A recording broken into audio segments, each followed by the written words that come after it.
พุทโธหนึ่งพุทโธสอง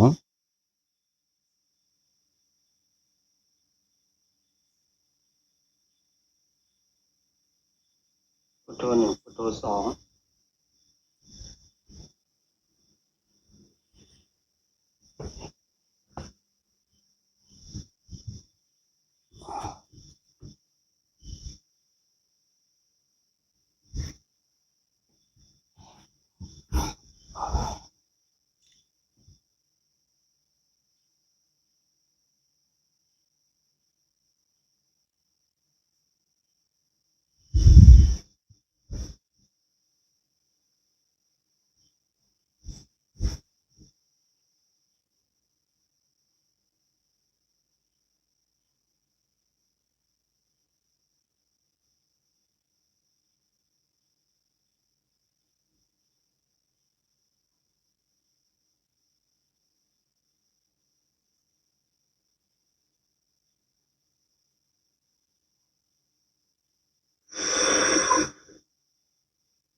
เจริญสุขสวัสดีคณะญาติธรรมทั้งสองช่องทาง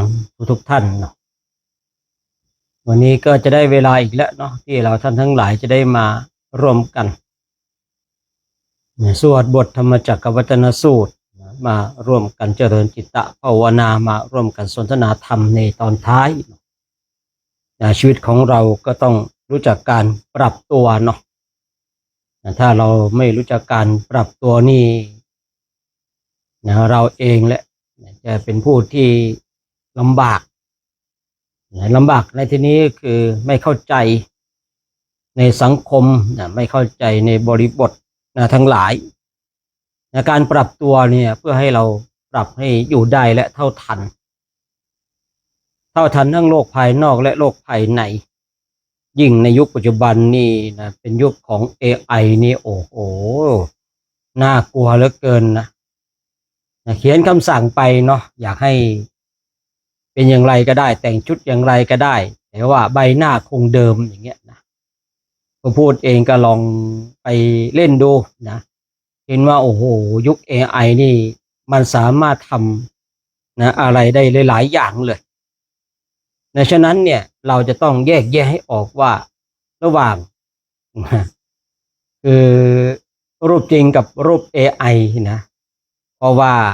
บางคนบางท่านนี่แยกแยะไม่ออกท่านทั้งหลายเมื่อเราแยกแยะไม่ออกนะว่าระหว่างรูปจริงกับรูป AI เนี่ยบางทีเนี่ยบางคนชอบเอารูปของพระสงฆ์ไปทำสิ่งที่ไม่ดีเช่นใช้คำสั่ง AI แต่งให้พระสงฆ์ร้องรำทำเพลงอย่างเนี้ยคนแยกแยะไม่ออกก็วัดไหนเนี่ยสำนักพุทธเข้าได้แล้วเนี่ยไงต่อไปจะไม่เข้าวัดนี่ไงเสื่อมอีกแล้ววัดไหนนี่บางคนเนี่ย บางคนเนี่ยไม่รู้ก็ไม่รู้จริงๆนะแต่บางคนก็แยกแยะออกฉะนั้นเนี่ยเราต้องเข้าใจในยุคปัจจุบันว่ายุคปัจจุบันนี้เป็นยุคของเทคโนโลยีแล้วก็ AI เข้ามามีบทบาทถ้าเราแยกแยะไม่ออกเนาะเราก็จะเป็นยังไงบางทีเขาก็แต่งเล่นๆอย่างเงี้ยนะ แต่งเป็นหญิงเป็นชายใช้คำสั่ง AI นี่มันแม่สุดยอดเลยนะท่านทั้งหลายยิ่งถ้าเป็นเรื่องราวเกี่ยวกับพระภิกษุสงฆ์เนี่ยบางคนเนี่ยไม่พิจารณาโดยแยบคายเนี่ยก็เข้าไปคอมเมนต์เสียให้หายถามว่าพุทธศาสนาเสียหายไม่ได้เสียหายหรอกนะท่านทั้งหลายแต่สิ่งที่เสียหายคือบุคคลนั้นเองฉะนั้นเนี่ยเราต้องเข้าใจ นะก่อนที่เราเนี่ยจะไปคอมเมนต์ก่อนที่เราจะไปวิพากษ์วิจารณ์ในสิ่งหนึ่งสิ่งใดนี่นะเราจะต้องหยุดนะหยุดแล้วนับก่อนนะนับ1 ถึง 10ก่อนทำไมต้องหยุดแล้วก็นับ1 ถึง 10นะเราจะได้มีเวลาในการพิจารณาว่าสิ่งนี้มันเป็นเช่นไรถ้าเราไม่รู้จักหยุดนะความมันในอารมณ์มันเกิดขึ้นถ้าความมันในอารมณ์เกิดขึ้นมันก็โอ้โหนะคือบางคนบางท่านเนี่ยกำลังหาที่ระบายอยู่พอดีเลยนะเคยคุยกับหลายๆคนว่าบางทีเราจะคุยอะไรเนี่ยเราต้องรู้จังหวะนะเนี่ยถ้าเราไม่รู้จังหวะนี่บางคนนี่เขากำลังหาที่ระบายนะหาที่ระบายเมื่อเราไปถามอะไรหรือว่าคุยอะไรไม่ถูกจังหวะนี่โอ้โหเอานี่แล้ววะนะซึ่งก็เป็นเช่นนั้นจริงๆบางทีนะบางทีบางคนบางท่านนี่นะหาที่ระบายที่อื่นไม่ได้ก็ระบายกับพระสงฆ์ผู้พูดเองมีประสบการณ์นะประสบการณ์ในคราวครั้งหนึ่งผู้พูดนี่คือป่วยกระทันหันเจ็บนะต้องเข้าโรงพยาบาลหลายปีที่ผ่านมาแล้วเนาะประมาณสักตี 1ตี 2เนี่ยนะครับให้พระท่านขับรถไปช่วงนั้นเพราะว่าไม่รู้จะเรียกใครแล้วนะเพราะว่าโรงพยาบาลก็ไม่ไกลเท่าไหร่ไปเจอคุณหมอเนาะตอนที่ว่าเจ็บตรงนั้นเราก็ไม่อยากจะไปรบกวนญาติโยมไม่อยากจะบอกข่าวยังไงเนาะไม่อยากจะบอกข่าวยังไงนี่ก็ไปเจอไม่ใช่หมอเขาไม่ดีนะแต่เขากำลังหาที่ระบายอยู่พอดีเลยนะคือแบบเรากำลังเจ็บอยู่เนาะท่านชื่ออะไรนามสกุลอะไรมาซักไซเรากำลังเจ็บเรากำลังเจ็บเนาะหลายปีแล้วนะไม่คุยแบบน้ำเสียงแบบแหมถ้าพูดง่ายว่าเป็นคฤหัสถ์ถูกต่อยปากแน่นะนะมันมีเรื่องพลิกอยู่ตรงนี้นะคือตอนที่ว่าตอนกลางคืนเนี่ยเรายังไม่ได้โทรหาญาติโยมเนาะอาตมามีประกันนะขอห้องพิเศษไม่มีครับต้องรอแล้วเข้าห้องพิเศษนี่ต้องรอก่อนพูดเสียงห้าวๆแบบนี้นะกำลังหาที่ระบายหรือเปล่าก็ไม่รู้นะไม่มีครับเต็มหมดแล้วครับถ้าจะเข้าห้องพิเศษเนี่ยต้องรอก่อนนะครับไม่ได้นะครับเป็นยังไงมาเป็นยังไงอ๋อเดี๋ยวแป๊บหนึ่งหมอให้อาตมานะแป๊บหนึ่งก่อนเอาถามอะไรก็ไม่ตอบแป๊บเดียวตัวนี้กำลังปวดนะก็บอกอย่างเงี้ยเนาะเอาถามอะไรก็ไม่คุยก็หมอก็บอกว่าแป๊บเดี๋ยวก่อนมันกำลังเจ็บเดี๋ยวตรงนี้คุยขอให้หยุดนิ่งๆสักแป๊บนึงก่อนนะแต่ตอนนั้นนะว่าเดี๋ยวอาตมามีประกันนะมีประกันเดี๋ยวขอห้องพิเศษนะถ้าไม่มีครับเต็มหมดเลยครับนะตอนเช้าเองไม่ไหวโยมนะจัดการให้ทีนะรู้จักโยมคนหนึ่งโยมมันก็มาแป๊บเดียวแล้วห้องพิเศษว่างเยอะเลยแล้วไอ้หมอคนนั้นนะผู้ก็บอกว่าโยมทำเรื่องย้ายโรงพยาบาลเดี๋ยวนี้เลยนะทำเรื่องย้ายโรงพยาบาลเดี๋ยวนี้เลยนะเข้าไปในตัวเมืองเลยพอมีญาติโยมมาอะไรมานะไอ้หมอคนเดิมนะที่นี่ก็ยาเหมือนกันนะครับนะรักษาได้เหมือนกันนะครับไม่ต้องไปที่อื่นที่นี่ก็รักษาได้เหมือนกันไปรักษาที่อื่นก็ตัวยาเหมือนกันนะครับไม่อยู่แล้วไม่รักษาแล้วตรงนี้เนี่ยเดี๋ยวเขาไปที่อื่นดีกว่าทำแบบน้ำเสียงเนี่ยแบบเนาะทีแรกก็แบบห้าวเนาะแต่เป็นฆราวาสก็ต่อยปากไปแล้วนะแต่พอตอนเช้านะมีญาติมีโยมมาให้โยมก็ไปจัดการเนาะเขาว่าอ้าวอาจารย์ทำไมไม่เข้าห้องพิเศษเมื่อคืนเขาว่าเต็มหมดเลยมานะแต่ที่จริงเนี่ยมันไม่เต็มมันจะมีแบบ VVIP เขาจะกันห้องไว้นะอันนี้ก็ว่ากันไปเนาะพอตอนเช้ามาห้องนั่นนะห้องนั่นก็เต็มว่างเลยนะผู้พูดก็ไม่อยู่แล้วโยมเดี๋ยวทำเรื่องย้ายไปเลย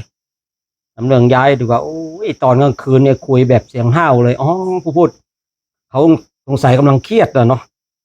คงจะกำลังจะหาที่ระบายนะผู้พูดไม่ไปอีกเลยนะในโรงพยาบาลใกล้ๆนี่แหละพูดไปโรงพยาบาลเอกชน นะแพงหน่อยแต่ก็นั่นไปเนาะต่อไปเดี๋ยวอันนี้มาคุยเรื่องการปรับตัวเนาะการปรับตัวเดี๋ยวเราจะได้ร่วมกันทำวัดละ1 ทุ่มแล้วเนาะ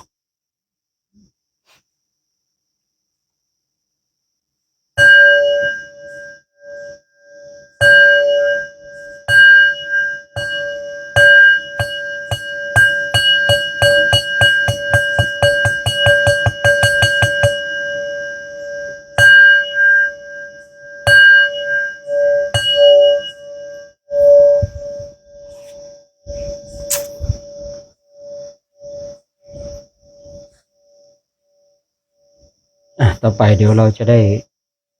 กราบพระพร้อมๆกันนะพร้อมกันแล้วกราบกราบกราบ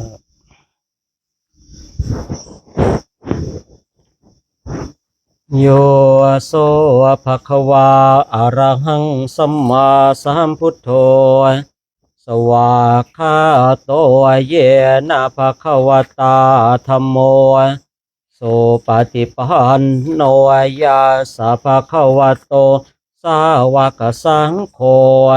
ธัมมายังภะคะวันตังสัทธัมมังสสังฆังอิเมหิสการเรอิยะทาระหังอาโรอปิเตอิอภิปุชยามาสาธุโนพันเตภะคะวาสุจิราปรินิพุตโตเปปัจฉิมาชนตานุกรรมปมหานาสาอิเมสการเรทุกขตาปันนากาพระภูเตปฏิคันหาโตอัมหากังทีคารตังอิตายาสุขายาอะระหังสัมมาสัมพุทโธภควาพุทธังภควันตังอภิวาเทมิสวากขาโตภควตาธัมโมธัมมังนามาสามิสุปฏิปันโนภะคะวะโตสาวกสังโฆสังฆังนะมามิ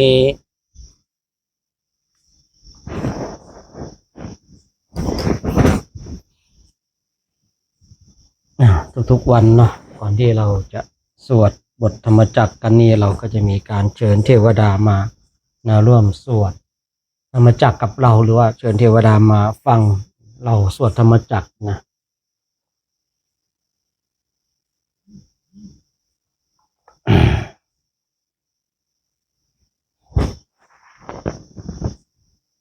หริตวานเมตังสเมตาพาทันตาอวิคิจจิตตาภริตังพนันตุสักเคกาเมจะรูเปคิริสิคารตเตจันตลิเควิมาเนทิเปรเตจะคาเมตรวนคหเนเคหาวัตถุมหิเคเตภุมมาจะยันตุเทวาชรถารวิสเมยักขันธปนาคาเตทันตาสันติเกยังมุนิวะระวัจนังสาทโวเมสุนันตุธรรมสวนกาโลอะยามพัทันตาธรรมสวนกาโลอะยามพัทันตาธรรมสวนกาโลอะยามพัทันตา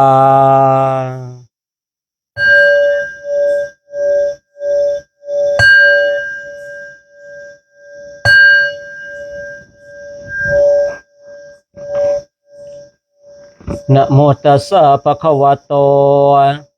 อะระหะโตสัมมาสัมพุทธัสสะนะโมตัสสะภะคะวะโตอะระหะโตสัมมาสัมพุทธัสสะนะโมตัสสะภะคะวะโตอะระหะโตสัมมาสัมพุทธัสสะ พุทธังสารนังคาฉามิธัมมังสารนังคาฉามิสังฆังสารนังคาฉามิทุติยมปิพุทธังสารนังคาฉามิทุติยมปิธัมมังสารนังคาฉามิทุติยมปิสังฆังสารนังคาฉามิตติยมปิพุทธังสารนังคาฉามิตติยมปิธัมมังสารนังคาฉามิตติยมปิสังฆังสารนังคาฉามิ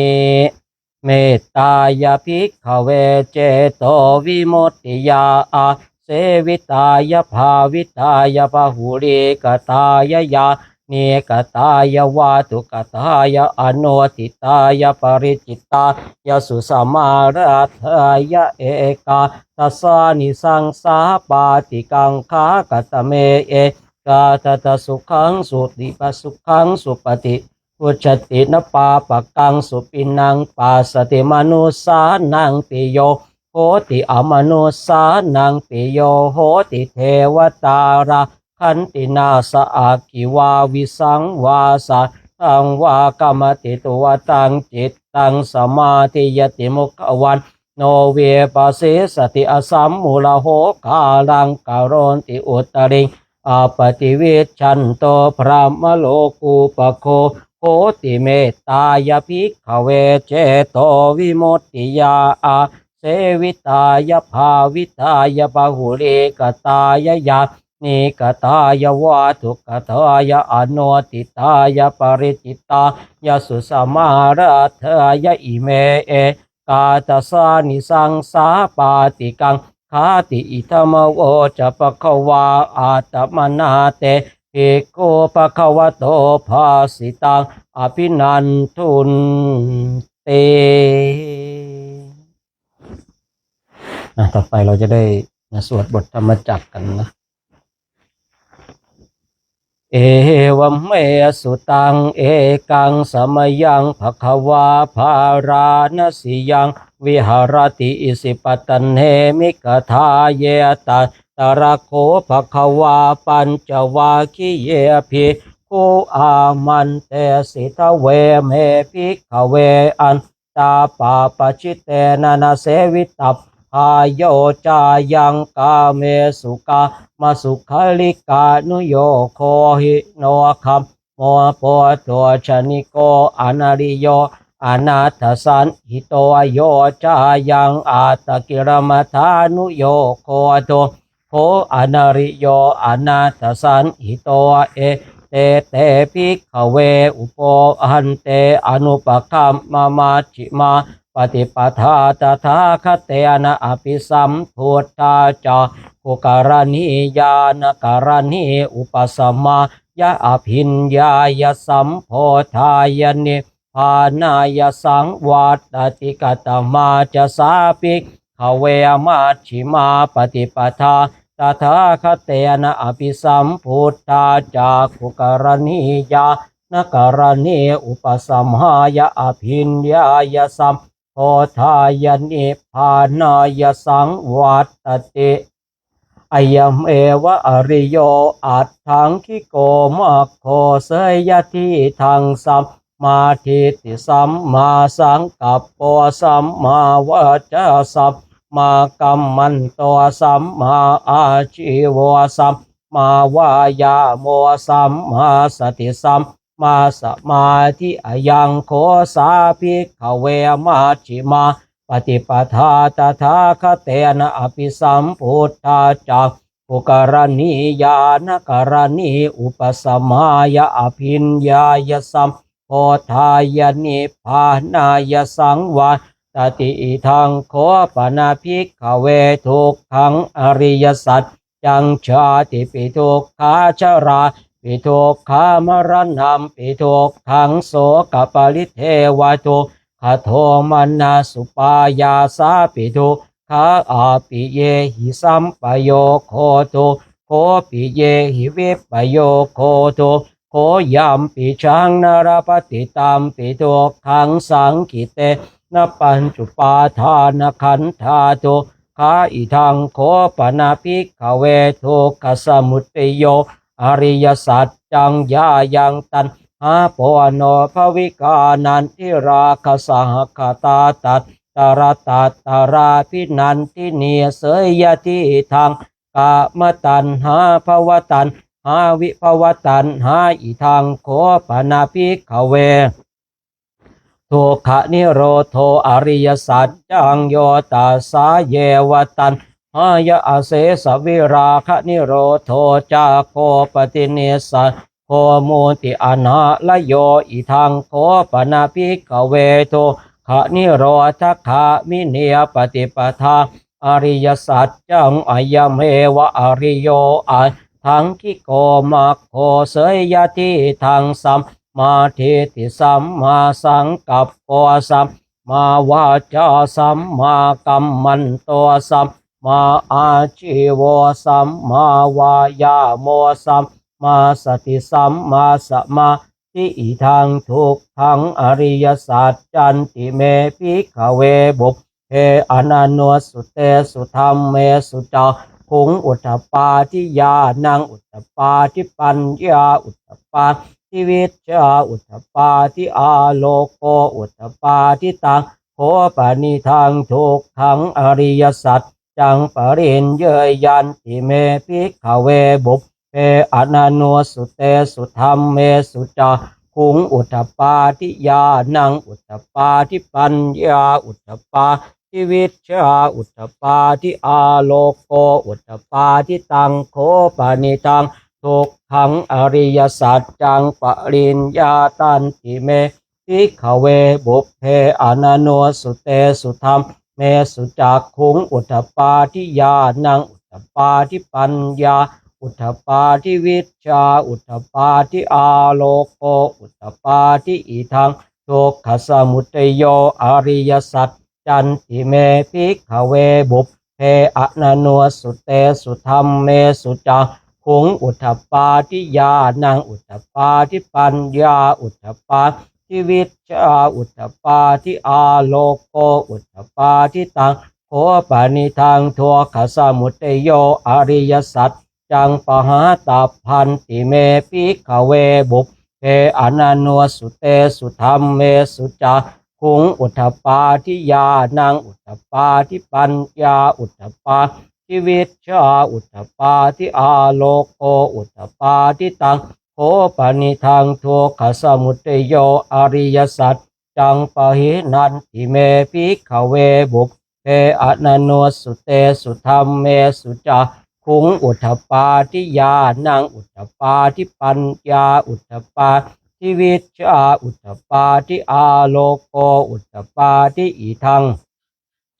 ทุกขนิโรโธอริยสัจจันติเมภิกขเวบุพเพอนันโนสุเตสุธรรมเมสุจักขุงอุตตปาทิยานังอุตตปาทิปัญญาอุตตปาทิวิชชาอุตตปาทิอาโลโกอุตตปาทิตังโคปนิทังทุกขนิโรโธอริยสัจจังสัจจิกาตัพพันติเมภิกขเวบุพเพอนันโนสุเตสุธรรมเมสุจักขุงอุตตปาทิยานังอุตตปาทิปัญญาอุตตปาทิวิชชาอุตตปาทิอาโลโกอุตตปาทิตังโคปนิทังทุกขนิโรโธอริยสัจจังสัจจิกตันติเมภิกขเวบุพเพอนันโนสุเตสุธรรมเมสุจักขุงอุตตปาทิยานังอุตตปาทิปัญญาอุตตปาทิวิชชาอุตตปาทิอา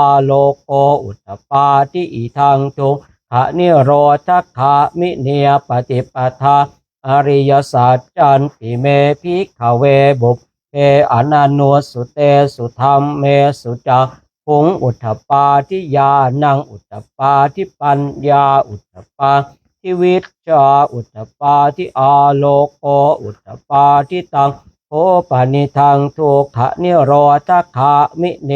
ปฏิปทาอริยสัจจังภาเวตัพพันติเมภิกขเวบุพเพอนันโนสุเตสุธรรมเมสุจักขุงอุตตปาทิยานังอุตตปาทิปัญญาอุตตปา ทิวิชชาอุตตปาทิอาโลกโกอุตตปาทิตังโคปานิทังโทขะนิโรธคามิเนปฏิปทาอริยสัจจังภาวิตันติเมปิขเวบุพเพอนันโนสุเตสุธรรมเมสุจักขุงอุทธปาทิยานังอุทธปาทิปัญญาอุทธปาทิวิชชาอุทธปาทิอาโลกโกอุทธปาทิยาวกิวันจะเมปิขเวอิเมสุจตัวสุอริยสัจเจสุเอวันติปริวัตตังทวาทัสสาการังยถาภูตังยานาทัสสนังสุวิสุทธังอโหสิเนวตา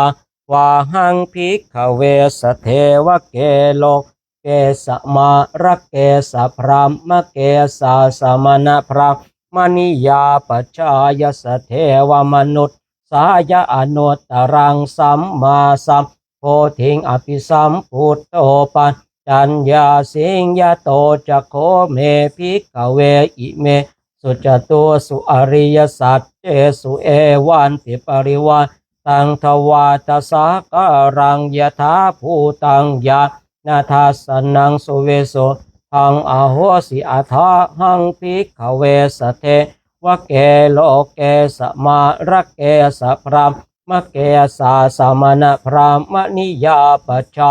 ยสเทวมนุษย์สายะอนุตตรังสัมมาสัมโพธิงอภิสัมพุทโตปัญจัญญาสิงญานันจะปนเมทัสสนังอุทธปาทิอาโกปาเมวิโมติอายมันติมาจาตินันติธานิปุนาภโวติอิตมโวจะปะกวา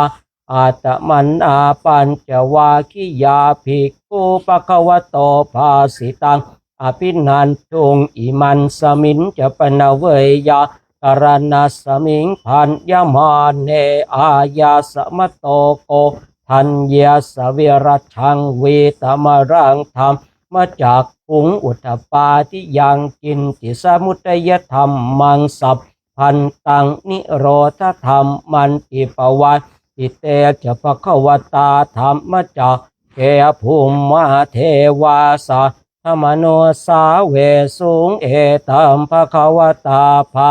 ราณสิยังอิสิปตเนมิกทาเยอนุตตรังธรรมจากกังปวัตติตังอาปฏิวัติยังสมณเณนวาพรามเณนวาเทเวนวามาเรนวาพระมุนาวาเกนจิวาโลกัสสมินติต่อไปเราจะได้กล่าวถึงสวรรค์แล้วก็พรหมกันเนาะในวันที่พระพุทธเจ้าทรงแสดงพระธรรมจักรวัฏนสูตรจบลงเนาะเป็นเหตุให้โกฏัญญพราหมณ์ได้เป็นพระโสดาบันเนี่ยเป็นเหตุให้เทวดาตั้งแต่ชั้นภูมิมานี่เป็นสาธุการนะจนไปถึงพรหมโลกกันฉะนั้นเดี๋ยวเราก็จะได้ร่วมกันกล่าวถึงสวรรค์แล้วก็พรหมโลกกันเนาะ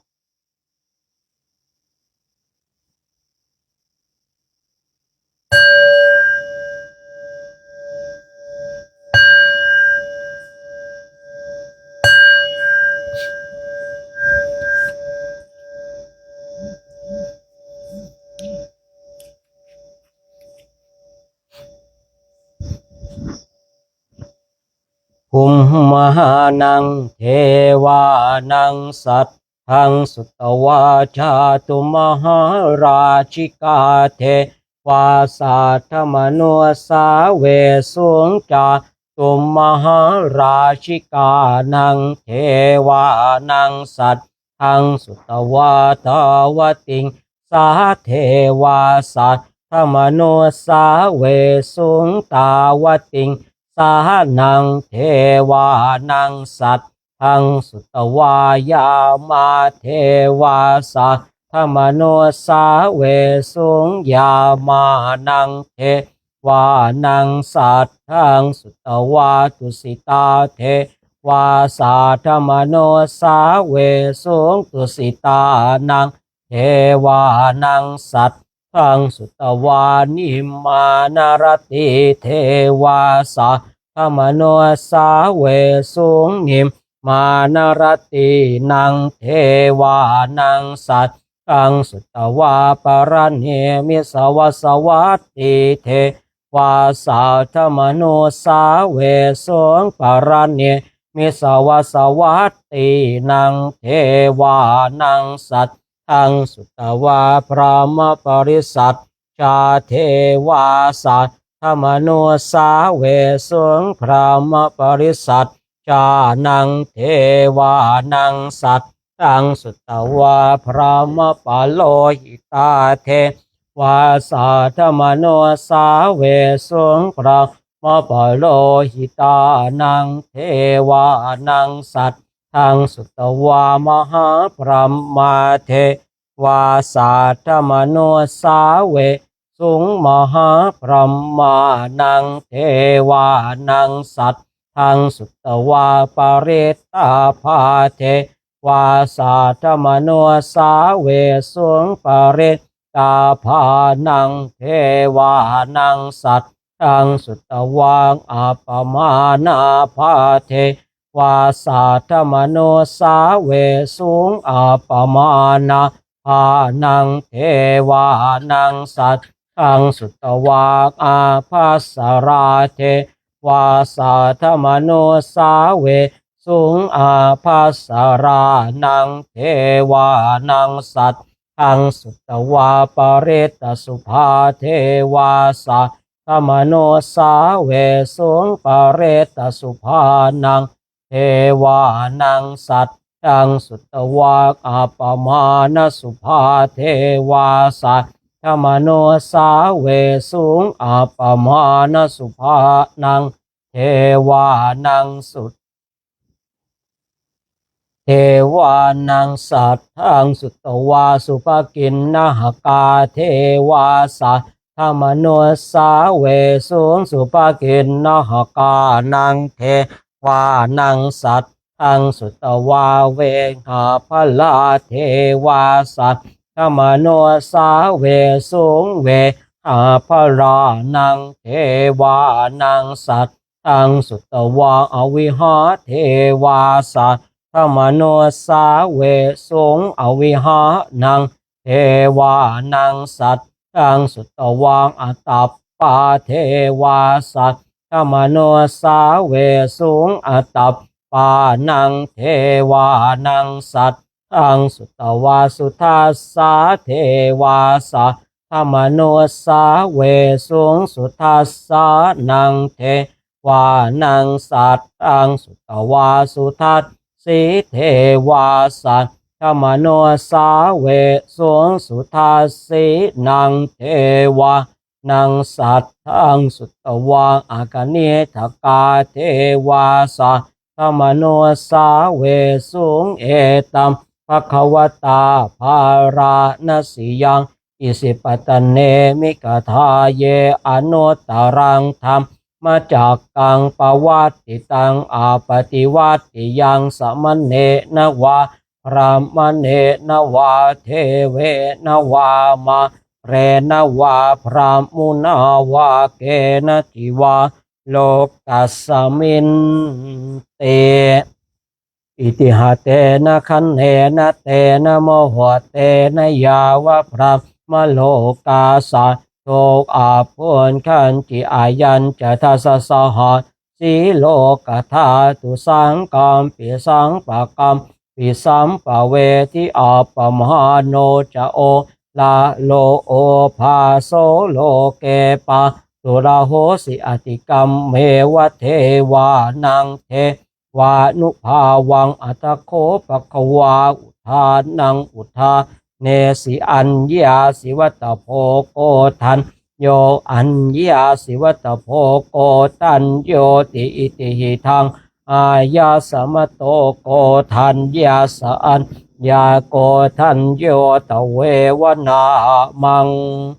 อโหสิยติ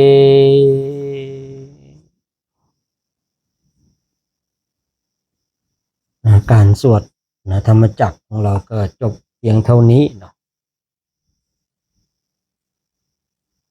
แล้วต่อไปเราจะได้ร่วมกันกรวดน้ำตอนเย็นนะกรวดน้ำเสร็จเราก็จะได้นั่งภาวนากันนะ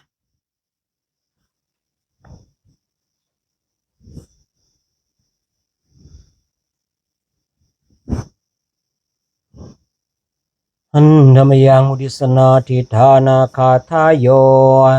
อันหามะเสยอิมินาปุญญกรรมเมนาด้วยบุญนี้อุทิศให้อุปัชฌายาคุณุตรา อุปัชฌาย์ผู้เลิศคุณอาจาริโยปการาจาและอาจารย์ผู้เกื้อหนุนมาตาปิตาจยาตกาทั้งพ่อแม่และปวงญาติโสริโยจันทิมาราชาสูนจันทร์และราชาคุณวันตานราปิจาผู้ทรงคุณหรือทรงชาติพระมมาราชอินทาจาพรหมาและอินทราชโลกปาราชเทวตาทั้งถวยเทพและโลกบาลยาโมมิตามนุสาจายมราชมนุษย์มิตรมาชาตาเวริกาปิจาผู้เป็นกลางผู้จองผานสัพเพสัตตาสุขีโหนตุขอให้เป็นสุขสารทุกตัวนาอย่าทุกทนปุญญานิปกตานิเมบุญพองที่ข้าทำจงช่วยอำนวยสุภพลสุขังจติวิทังเทนโตให้สุขสามอย่างล้นทิปังปาเปทโวมะตังให้รู้ถึงนิพพานพันอิมินาปุญญกรรมเมนาด้วยบุญนี้ที่เราทำอิมินาอุติเสนาจาและอุทิศให้ปวงสัตว์ทิปังหังสุรเพเจวาเราพันได้ซึ่งการตัดตันหุปาทานาเชทนังตัวตันหาอุปาทานเยสันตเนหินาธรรมาสิ่งชั่วในดวงใจยาวานิพานโตมะมังกว่าเราจะถึงนิพพานนาสันตุสัพพทาเยวะมาลายสิ้นจากสันดานยะถาชาโตภเวภเวทุกทุกภพที่เราเกิดอุชุจิตตังสติปัญญามีจิตตรงและสติทั้งปัญญาอันประเสริฐสัลเลโควิริยมหินาพร้อมทั้งความเพียรเลิศเป็นเครื่องขูดกิเลสหายมาราระพันตุโนกาสังโอกาสอย่าพึงมีแก่หมู่มาสิ้นทั้งหลายกาตุนจะวิริเยสุเมเป็นช่องปทุสลายทำลายล้างความเพียรจมพุทธาทิปวโรนาโทพระพุทธผู้บวรนาถธรรมโมนาโทวารุตตโมพระธรรมที่พึงอุดมนาโทปัจเจกพุทโธจาพระปัจเจกพุทธสมสังโฆนาโตตาโรมะมังทบพระสงฆ์ที่พึงพยองเตโสตมหานุภาเวนะด้วยอานุภาพนั้นมาโรกาสังระพันตุมาพร้อมอุมานอย่าได้ช่องทัสสะปุญญานุภาเวนะด้วยเดชบุญทั้ง10ปองมาโรกาสังระพันตุมาอย่าเปิดโอกาสแก่มารเธอ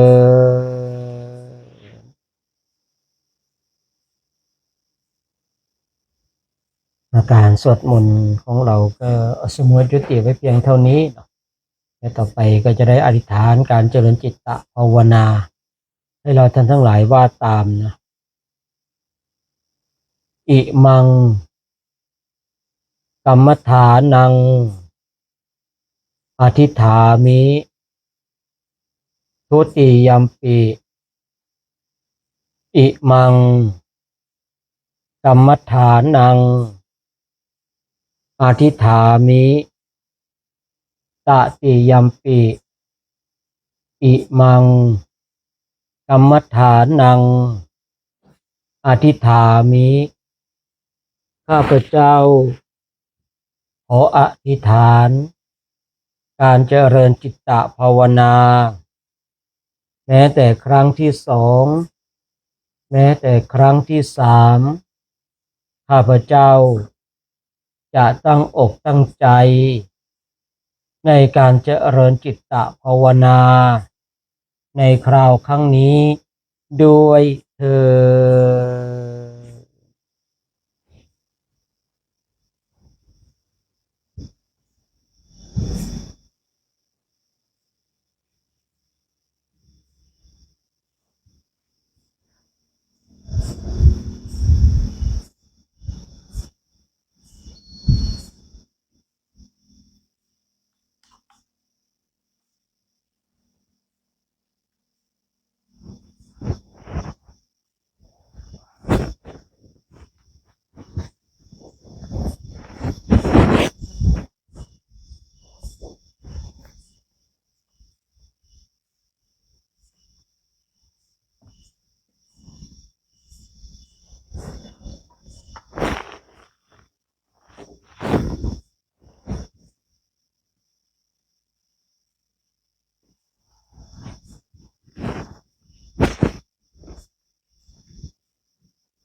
ในช่วงลำดับตอนนี้ไปให้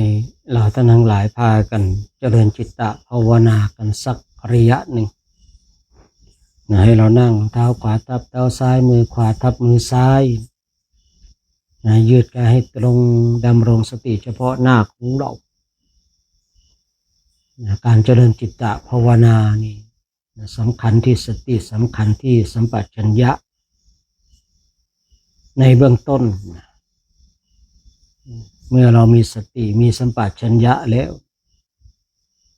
ธรรมอื่นๆก็จะปรากฏขึ้นพระพุทธเจ้าพระองค์ทรงตรัสธรรมที่มีอุปการะมากคือสติสัมปชัญญะทุกสิ่งทุกอย่างไม่ว่าจะเป็นฝ่ายของสมถะหรือว่าวิปัสสนาจะมีสติและสัมปชัญญะเป็นผู้มีอุปการะเป็นสิ่งที่มีอุปการะกับสมถะหรือว่าวิปัสสนานั้นๆฉะนั้นเราท่านทั้งหลายก่อนที่เราจะไปทำอันสูงสุดสิ่งอันสูงสุด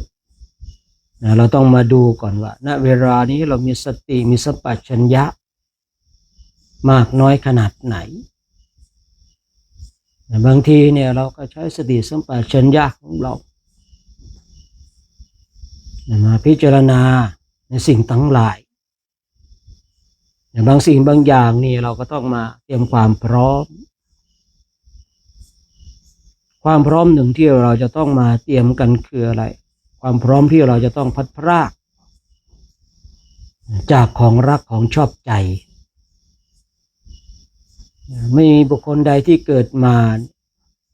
จะไม่พัดพรากจากของรักของชอบใจฉะนั้นเราต้องมาเตรียมตัว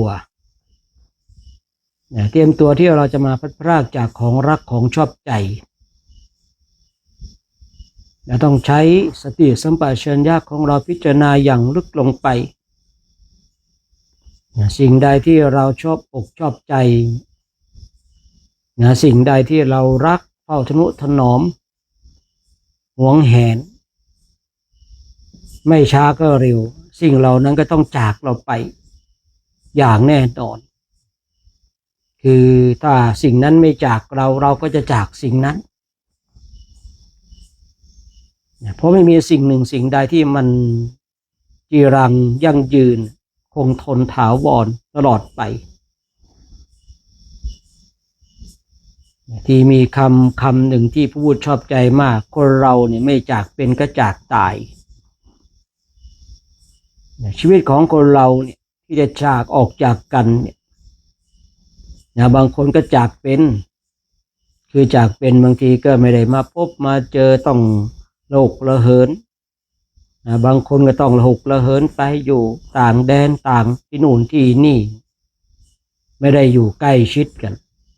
เรียกว่าจากเป็นส่วนบางคนก็จากตายจากตายเนี่ยเราก็จะได้เห็นบ่อยๆคนที่ตายไปแล้วที่เรียกว่าจากตายเมื่อจากตายเขาก็ไม่กลับมาหาเราไม่ได้มาบอก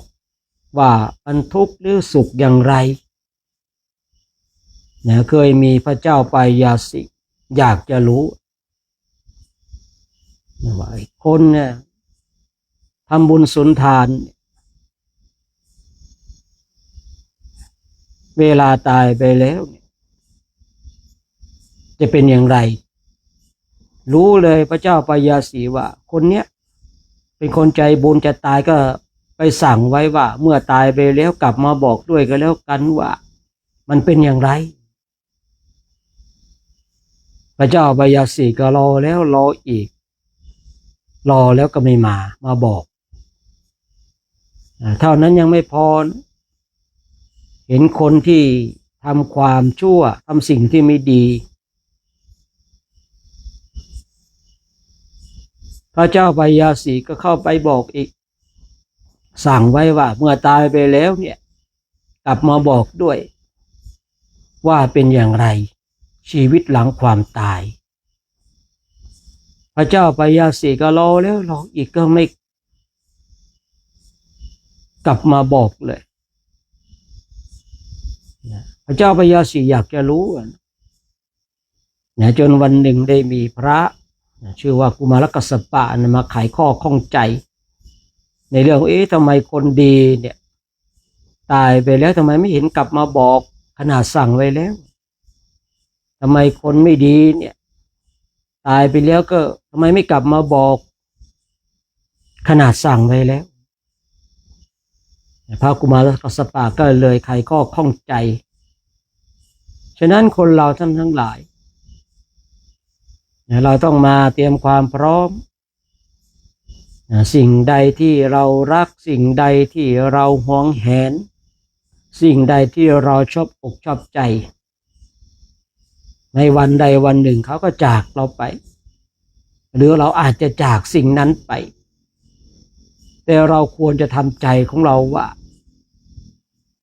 เราควรจะทำใจของเราว่าสิ่งเหล่านี้เมื่อมีได้มันก็หายได้มันก็จากได้เหมือนกันเราจะต้องมาระลึกทบทวนอยู่ตลอดเวลาบางทีเนี่ยใช้การพิจารณาอย่างแยบคายของสิ่งนี้ณเวลานี้เรารักทนุถนอมแต่ถ้าวันพรุ่งนี้สิ่งนี้จากเราไปเราจะเป็นอย่างไรบางคนบางท่านแค่คิดเพียงอันนี้ก็เศร้าใจแล้วนะเศร้าใจแล้วนี่ขนาดเราคิดยังไม่เกิดจริงๆนะถ้าเกิดจริงๆเราจะคร่ำครวญขนาดไหนบางคนบางท่านบางคนบางท่านรักสิ่งนี้มากเลยอย่างเงี้ยนะเราคิดเล่นๆโอ้ถ้าเกิดถ้าสิ่งนี้จากเราไปแค่คิดว่าสิ่งนี้จากเราไปในวันพรุ่งนี้เนี่ยบางทียังเศร้าใจยังแบบซึมไปเลยก็มีนี่ขนาดที่เขาสิ่งนั้นยังไม่ได้จากอย่างแท้จริงเพียงแต่เราคิดนะนี่ถ้าสิ่งนั้นจากเราไปจริงๆมันจะขนาดไหนนี่เขาเรียกว่าไม่เตรียมความพร้อมเราเป็นผู้ที่ฝึกจิตเนี่ยเราจะต้องเตรียมความพร้อม ไม่ว่าจะพ่อแม่เราไม่ว่าจะสามีภรรยาไม่ว่าจะลูกหลานของเราเนี่ยนะไม่เขาจากเราไปก่อนเราก็จากเขาไปก่อนมันมีอยู่สองอย่างนี้เองแต่เราควรจะมาทำไว้ในใจของเราว่าสิ่งทั้งหลายเนี่ยไม่วันใดวันหนึ่งต้องจากเราไปอย่างแน่นอนทั้งที่เรารู้นะท่านทั้งหลายทั้งที่เรารู้นะแต่ทำไมเวลาสิ่งเหล่านั้นจากเราไปเรายังเศร้าโศกเสียใจเพราะเราไม่มีการเตรียมความพร้อมเพราะเราไม่เคยระลึกนึกถึงย้ำเตือนว่าวันนี้เขายังอยู่กับเราวันพรุ่งนี้อาจจะไม่อยู่กับเราก็ได้นี่คือสัจธรรมถ้าเราย้ำอยู่อย่างนี้ตลอดเวลานะเวลาสิ่งนั้นจากเราไปจริงๆเนี่ยเราจะได้ไม่เสียอกเสียใจคร่ำครวญพุทธเจ้าว่าการร้องไห้กับบุคคลที่จากไป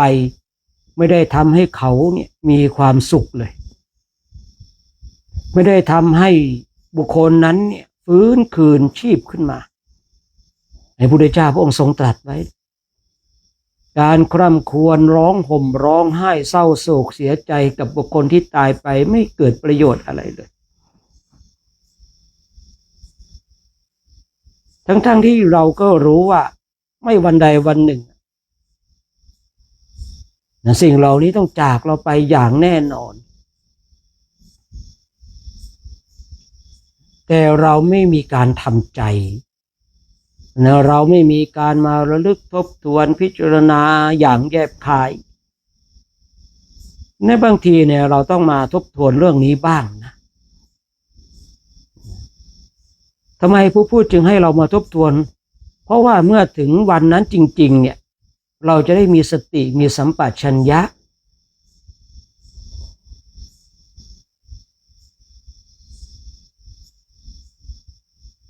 เราจะได้ไม่คร่ำครวญเศร้าโศกเสียใจ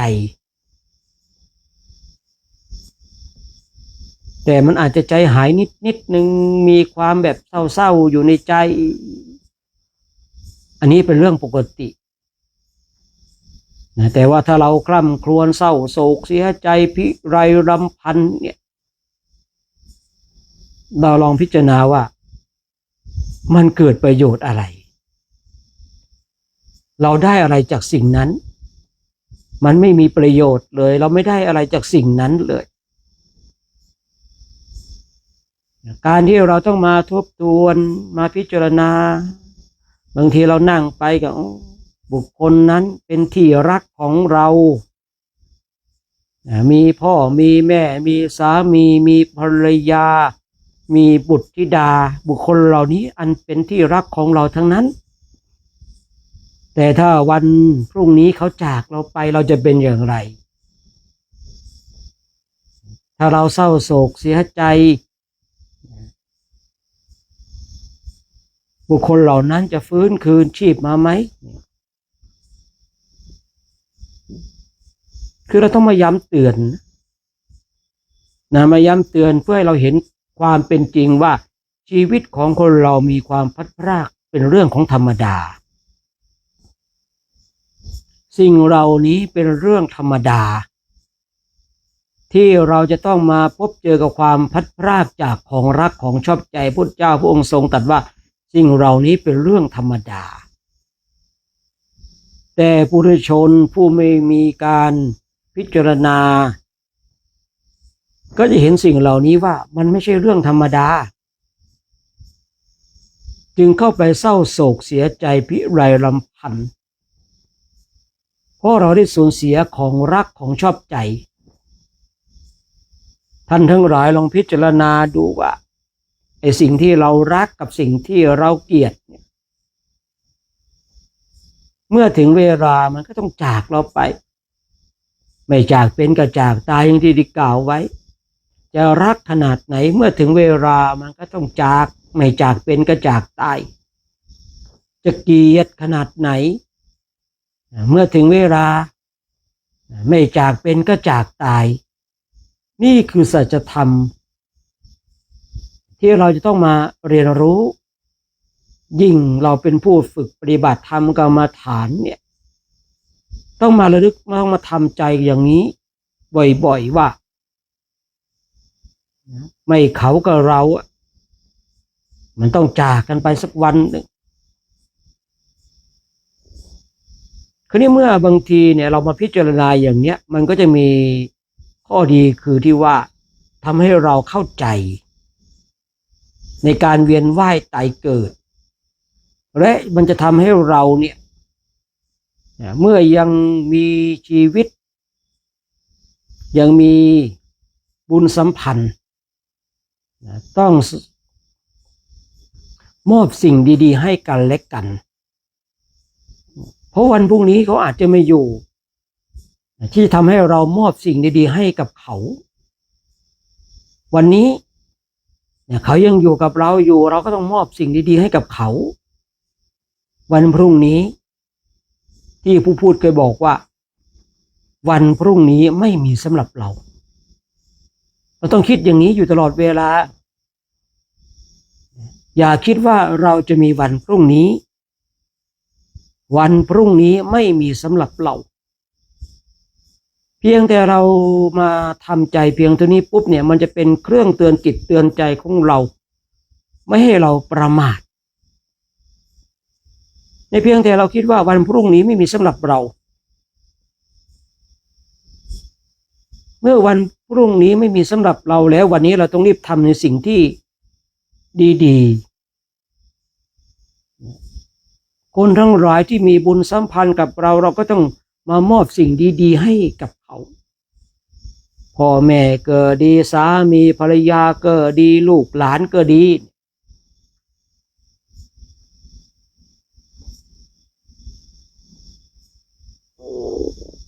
ถ้าเราคิดว่าวันพรุ่งนี้อาจจะจากกันไปเนี่ยเราจะได้มามอบสิ่งดีๆให้ซึ่งกันและกันมีคนมากเหลือเกินตอนอยู่ด้วยกันก็ดุด่าแช่งให้เป็นอย่างนู้นเป็นอย่างนี้แม้แต่ผู้เป็นพ่อเป็นแม่เองบางทีก็ด่าลูกเสียให้หายแต่พอวันที่เขาจากไปไม่ว่าใครก็ตามนะเนี่ยเราเลยเป็นผู้ที่เศร้าโศกเสียใจ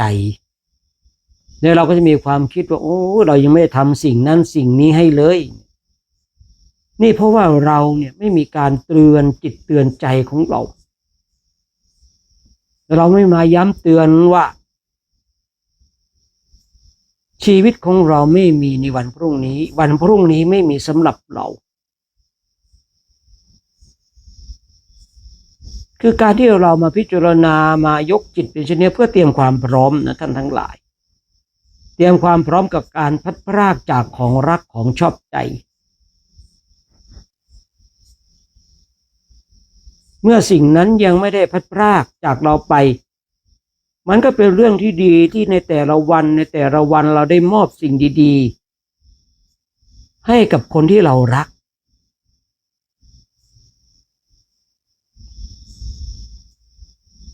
วันนี้เขายังไม่ได้จากเราไปไหนเราก็มอบสิ่งดีๆให้กับเขาให้ความรักให้ความห่วงหาอาทรให้วาจาอันเป็นสุขให้รอยยิ้มให้วาจาอันเป็นสุขยิ่งคนในครอบครัวเนี่ยเราต้องรู้จักว่าให้วาจาอันเป็นสุขให้รอยยิ้มไม่ใช่ว่าเราเนี่ยไม่รู้จักให้วาจาเป็นสุขไม่รู้จักให้รอยยิ้มเลยเมื่อวันนี้เรายังมีความเกี่ยวข้องซึ่งกันและกันมอบสิ่งดีๆให้แก่กันท่านทั้งหลายเรามาย้ำเตือนจิตเตือนใจของเราอยู่อย่างนี้อย่างเป็นประจำปุ๊บเนี่ยคือเราจะมีแต่ส่วนดีจิตใจของเราก็เตรียมความพร้อมและเราก็จะได้มอบสิ่งดีๆให้กับบุคคลนั้นบุคคลนี้มันมีกับได้ถ้าเราไม่เตรียมความพร้อมอย่างที่ผู้พูดกล่าวเลย เจอหน้ากันก็ใช้วาจาทิ่มแทงดุด่าเจอหน้าลูกหน้าหลานเจอหน้าพ่อหน้าแม่เจอหน้าสามีภรรยาก็ทำหน้าบึ้งตึงแต่ไปเจอคนอื่นยิ้มแย้มแจ่มใสพอวันหนึ่งบุคคลเหล่านี้จากเราไปเราก็จะเสียใจโอ้เราไม่ได้ทำสิ่งดีๆให้กับเขาเลยนี่คือสาระสำคัญมันไม่ใช่ได้เฉพาะกรรมฐานอย่างเดียวนะมันได้สายสัมพันธ์อันดีด้วยท่านทั้งหลายเพียงแต่เรามาพิจารณาเนี่ยว่าไอ้ความพลัดพรากจากของรักของชอบใจเนี่ยมันได้ทั้งกรรมฐานนะมันได้ทั้งสายสัมพันธ์ที่ดีในครอบครัวด้วยแต่ถ้าเราไม่มาพิจารณาว่าคนเราต้องมีความพลัดพรากเนี่ยเราก็ปล่อยชีวิตของเราให้หลงละเลงกับแสงสีหลงละเลงกับสิ่งทั้งหลายหมายถึงกามคุณทั้งหลายเราไม่มีเวลาที่จะมาพิจารณาถึงความพลัดพรากจากของรักของชอบใจเราก็หลงละเลงกับสิ่งทั้งหลายพอวันหนึ่งสิ่งที่เรารักจากเราไปเราก็จะเศร้าโศกเสียใจพิไรลำพันธ์ต่างๆนานาแล้วบุคคลเหล่านี้ก็จะข้ามควรข้ามควรตอนมีชีวิตอยู่เนี่ยตอนอยู่ด้วยกันน่าจะทำสิ่งดีๆให้กับกันน่าจะพูดดีๆต่อกันนี่แหละท่านทั้งหลายการที่เรามาฝึกจิตกันเนี่ยคือท่านทั้งหลายต้องเข้าใจว่าเราไม่ได้จะได้เฉพาะกรรมฐานอย่างเดียวที่กล่าวไว้เมื่อสักครู่เนี่ยเราได้สายสัมพันธ์และเราทำให้เราเข้าใจในความเป็นจริงที่เราจะต้องพบเจอไอ้ความพลัดพรากจากของรักของชอบใจเนี่ยถึงแม้ว่าเราไม่อยากจะพบไม่อยากจะเจอสิ่งเหล่านี้มันหลีกเลี่ยงไม่ได้ถึงแม้ว่าเราจะไม่อยากพบไม่อยากเจอไม่อยากจะคิดถึงแต่เมื่อถึงเวลาเราก็จะพบเจอกับสิ่งเหล่านี้อย่างแน่นอนไม่ช้าก็เร็วไม่ช้าก็เร็วนะเราก็เห็นว่าบางคนบางท่านเนี่ยบางทีเนี่ยลูกตายก่อนพ่อแม่แม่พ่อตายก่อนลูกเราก็มีให้เห็นแบบนี้บางทีสามีภรรยาอยู่กันดีๆตื่นเช้ามาอีกคนหนึ่งตายไปซะแล้วอย่างเนี้ยมันก็มีให้เราเห็นอยู่บ่อยๆเครื่องเตือนจิตที่อยู่ภายนอกมันสามารถย้ำเตือนให้เราต้องมาทบทวนต้องมาพิจารณาที่เราเห็นคนทั้งหลายเสียชีวิตไปเนี่ยที่เขาให้เราไปร่วมงานศพเนี่ยเพื่อให้มาย้ำเตือนในเรื่องของกรรมฐานแล้วก็รีบทำสิ่งดีๆต่อกันเพราะว่าคนตายไปแล้วหมดโอกาสที่จะไปทำสิ่งดีๆให้ต่อกันทั้งหลายเราอยากจะมอบสิ่งดีๆให้กับคนตายมันก็ไม่ได้แล้วเราอยากจะใช้วาจาอันเป็นความสุขเราก็ไม่สามารถที่จะทำได้เราอยากจะยิ้มให้กับคนตายมันก็ยิ้มไม่ได้แล้วถึงแม้ว่ายิ้มได้เขาก็ไม่เห็นอีก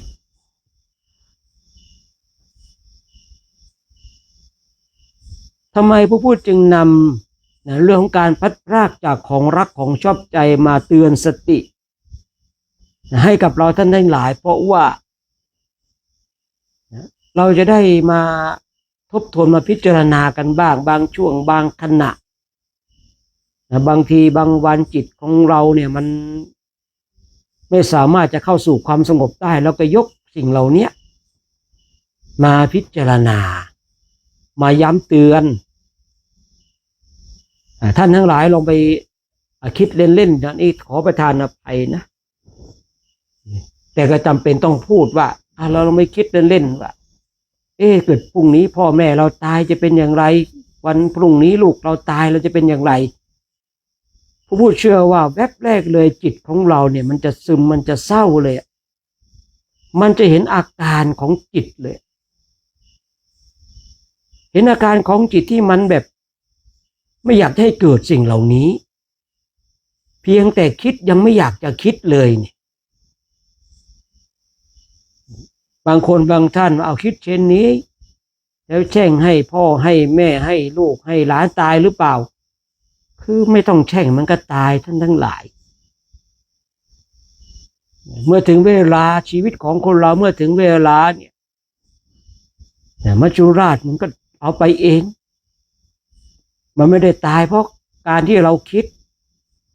แต่มันตายเพราะการที่บุคคลนั้นหมดบุญต่างหากหรือว่าจะใช้คำว่าหมดกรรมถ้าหมดกรรมนี่คือพูดง่ายๆว่าทั้งกรรมดีและกรรมชั่วในชาติปัจจุบันหมดกรรมในคำที่นี้คือหมายว่าเขาไม่ได้ทำกรรมอื่นๆต่อคือตายไปแล้วเนี่ยหมดโอกาสในความเป็นมนุษย์ในชาติที่ผ่านมาในชาติที่ตนเองได้อัตภาพมาเนี่ยหมดกรรมไม่มีโอกาสได้ทำกรรมดีกรรมชั่วแล้วแต่หลังจากที่ตายไปแล้วก็ว่ากันอีกทีหนึ่งว่ากรรมเนี่ยมันจะซัดเข้าไปณสถานที่ใดแต่เมื่อเขาตายในอัตภาพนั้นเนี่ยหมดกรรมที่ว่าหมดกรรมไม่มีร่างอันไร้วิญญาณใดลุกมาด่าคนได้ไม่มีร่างไร้วิญญาณจะมาทำบุญสุนทานจะมาทำบาปจะมาฆ่าคนจะมานั่งสมาธิจะมาเดินจงกรมไม่ใช่ฐานะที่จะเป็นไปได้เขาจึงใช้คำว่าหมดกรรมหมดกรรมในความเป็นอัตภาพของมนุษย์ในชาตินั้นแม้แต่ผู้พูดเองก็ยังไม่เคยเห็นว่ามีร่างอันไร้วิญญาณลุกมาด่าคนที่ชอบใจผู้พูดยังไม่เคยพบเจอว่าร่างอันไร้วิญญาณเนี่ยมาบอกรักคนที่ตนเองรักยังไม่เคยเจอเลยท่านทั้งหลายจึงสามารถใช้คำว่าหมดกรรมได้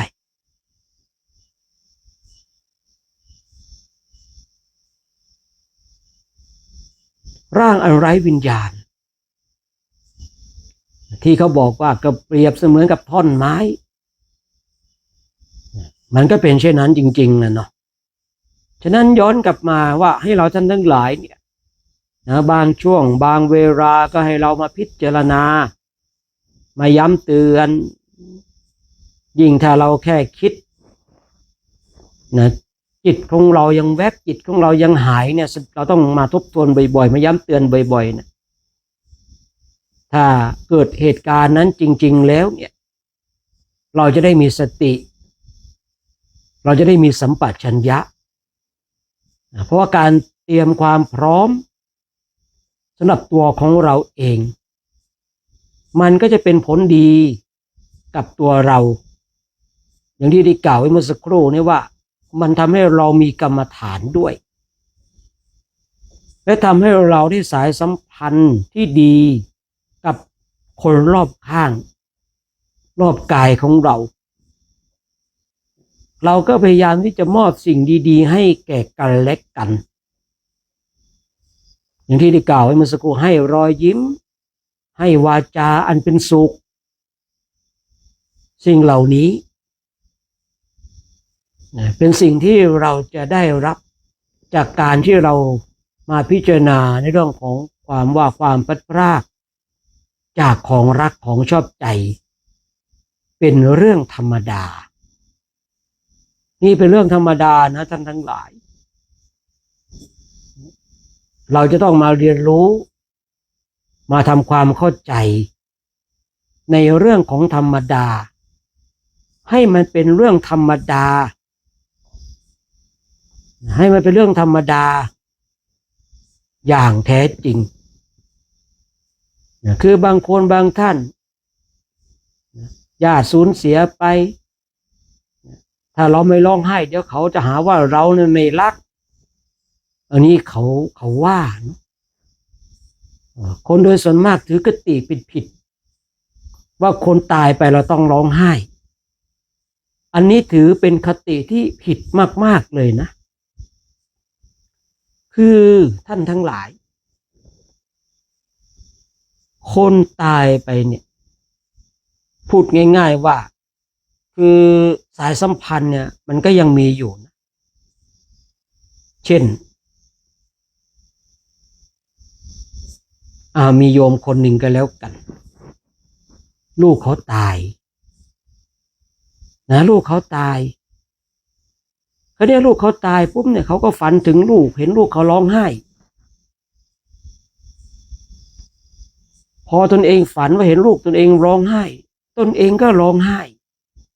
ผู้เป็นแม่ร้องไห้ฝันเห็นลูกที่ตายไปแล้วร้องไห้แต่ก่อนหน้านั้นเนี่ยลูกแต่ก่อนหน้านั้นเนี่ยแม่ได้รับข่าวว่าลูกตายแม่ร้องไห้ก่อนแม่ร้องไห้ก่อนนะแล้วแม่ก็ฝันว่าเห็นลูกร้องไห้เมื่อแม่ฝันว่าเห็นลูกร้องไห้แม่ก็กลับมาร้องไห้ต่อเมื่อแม่กลับมาร้องไห้ต่อแม่ก็ฝันเห็นลูกที่ตายไปร้องไห้อยู่อย่างนั้นนะวันหนึ่งผู้พูดก็เลยบอกว่าการที่โยมร้องไห้เนี่ยเป็นการผูกดวงวิญญาณเขาไว้เพราะลูกเนี่ยยังไงมีความรักแม่อยู่แล้วทีนี้ลูกเนี่ยสามารถมองเห็นแม่ได้แต่แม่เนี่ยไม่สามารถมองเห็นลูกได้ทีนี้ลูกเนี่ยเมื่อตายไปแล้วเนี่ยเห็นแม่ร้องไห้ตนเองเนี่ยเป็นดวงวิญญาณอันนี้ไม่ใช่ทุกดวงนะอันนี้ต้องบอกมีเฉพาะบางดวงวิญญาณเท่านั้นคือไม่ใช่ทุกดวงนะต้องขอบอกแต่ก็จะมีบางดวงวิญญาณเท่านั้นที่จะเป็นอย่างที่ผู้พูดกล่าวไว้ที่จะเล่าให้ฟังดวงวิญญาณเนี่ยสามารถมองเห็นคนที่มีชีวิตอยู่พูดง่ายๆว่าลูกสามารถมองเห็นแม่แต่แม่เนี่ยไม่สามารถมองเห็นลูกได้ก็เนี่ยลูกเนี่ยมีความรักแม่เห็นแม่ร้องไห้เมื่อลูกเห็นแม่ร้องไห้ปุ๊บสายสัมพันธ์ตรงนี้มันเลยดึงดวงวิญญาณนั้นให้ไปผุดไปเกิดต้องขอย้ำว่าไม่ใช่ทุกดวงนะแต่ก็มีหลายๆดวงเพราะอะไรอ่ะเพราะความรักมันเป็นเหมือนกับเชือกที่ผูกกันไว้ท่านทั้งหลายคราวนี้ลูกเนี่ยมองเห็นแม่ร้องไห้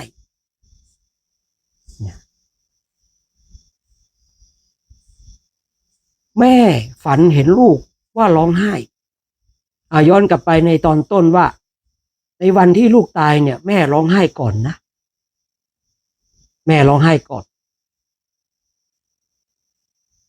คือเนี่ยลูกเนี่ยเห็นแม่ร้องไห้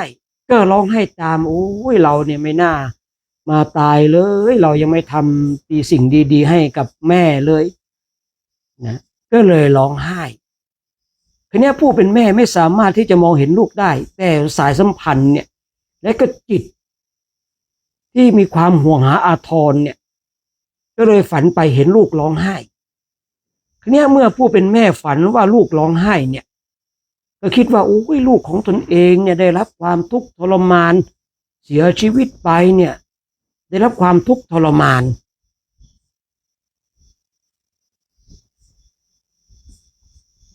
ผู้เป็นแม่ก็เศร้าโศกเสียใจวันหนึ่งพอพูดก็เลยบอกว่าโยมการที่โยมฝันเห็นเขาร้องไห้เนี่ยโยมแน่ใจไงว่าเขาทุกข์ทรมาน เขาอาจกำลังจะเป็นห่วงโยมก็ได้ยิ่งถ้าโยมไปร้องห่มร้องให้เขาเห็นเนี่ยดวงวิญญาณเขาก็ทุกข์เขาก็ไม่สามารถที่จะไปตามกรรมที่เขาจะไปได้เพราะลูกเนี่ยต้องมีความเป็นห่วงแม่อย่างแน่นอนแต่โยมเนี่ยฝันเห็นลูกไปโยมคิดว่าลูกของโยมได้รับความทุกข์ทรมานนี่โยมลองไปคิดเอานะว่าที่ลูกของโยมร้องไห้เพราะเขาเป็นห่วงโยมเห็นโยมเป็นทุกข์หรือเปล่าที่เขาร้องไห้เขาอาจไม่ใช่ประสบกับความทุกข์ที่เขารีบตายแต่เขามีความทุกข์เนี่ยที่เห็นโยมร้องไห้กับการที่ตนเองสูญเสียไปครูก็บอกไปเราต้องทำตัวของเราให้ล่าเริงทำตัวของเราให้แจ่มใสทำตัวของเราให้มีความสุขไอตอนนั้นเขากำลังทุกข์เขาก็เชื่อเนาะพอเชื่อปุ๊บเขาก็ทำตัวให้มีความสุขไม่ร้องห่มร้องเวลาคิดถึงลูกไม่ร้องไห้แล้วแต่มันอาจจะอื้นในใจเขาแรกๆเขาบอกนะมันก็สะอื้นในใจอยู่แต่พอมันนึกถึงว่าอยากจะช่วยลูกของตนเองไม่อยากให้ลูกตนเองเนี่ยทุกข์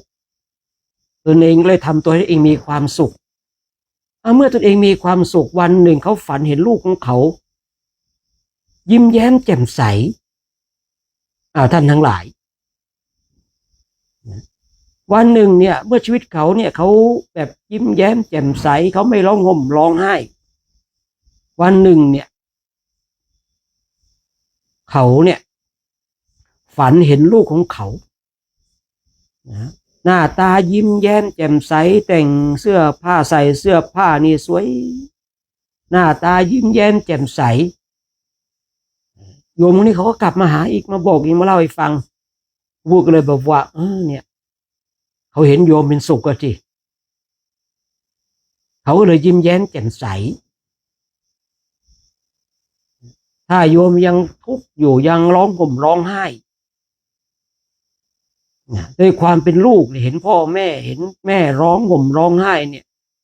ยากเหลือเกินที่จะไปพูดยังบอกว่าไอ้การที่เราเนี่ย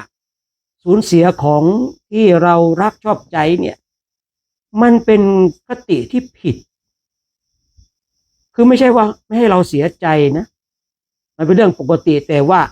คือเราต้องมีขอบเขตยิ่งถ้าเราร้องห่มร้องไห้คนทั้งหลายก็คิดว่าโอ้ยคนนี้มันรักพ่อรักแม่รักลูกมันเราต้องการให้คนอื่นมาชมเราอย่างนี้หรือแต่การร้องไห้ของเราเนี่ยเป็นการผูกดวงวิญญาณต้องขอย้ำว่าไม่ใช่ทุกดวงนะเอาแล้วเราจะเอายังไงให้คนทั้งหลายมาชมโอ้ยคนนี้ร้องห่มร้องไห้เนี่ยมารักพ่อรักแม่รักลูกของเขารักดูที่น่ะเอาคนอื่นมาชมแต่การร้องไห้ของเราเนี่ยเป็นการผูกดวงวิญญาณของผู้ที่ตายไปแล้วเนี่ยเหมือนกับที่ผู้พูดเนี่ยเล่าให้ฟังอันนี้เป็นเรื่องจริงที่ผู้พูดโยมต้องทำใจให้ได้ถ้าโยมยังร้องไห้อย่างนี้ดวงวิญญาณเขาไม่มีโอกาสได้ไปอย่างแน่นอนและโยมก็จะฝันเห็นเขาร้องไห้อย่างเนี้ยพูดเลยจึงกล้าพูดว่าไอ้การที่เราเนี่ยพลัดพรากจากของรักของชอบใจแล้วเราเศร้าโศกเสียใจร้องห่มร้องไห้เนี่ยมันเป็นคติที่ผิดแต่บางทีมันก็หยุดไม่ได้ก็เข้าใจนะท่านทั้งหลายเพราะว่าผู้พูดเข้าใจในสภาวะตรงจุดนี้ในคราวที่สูญเสียผู้เป็นแม่ไปณเวลานั้นผู้พูดก็ร้องไห้เหมือนกันเราไม่รู้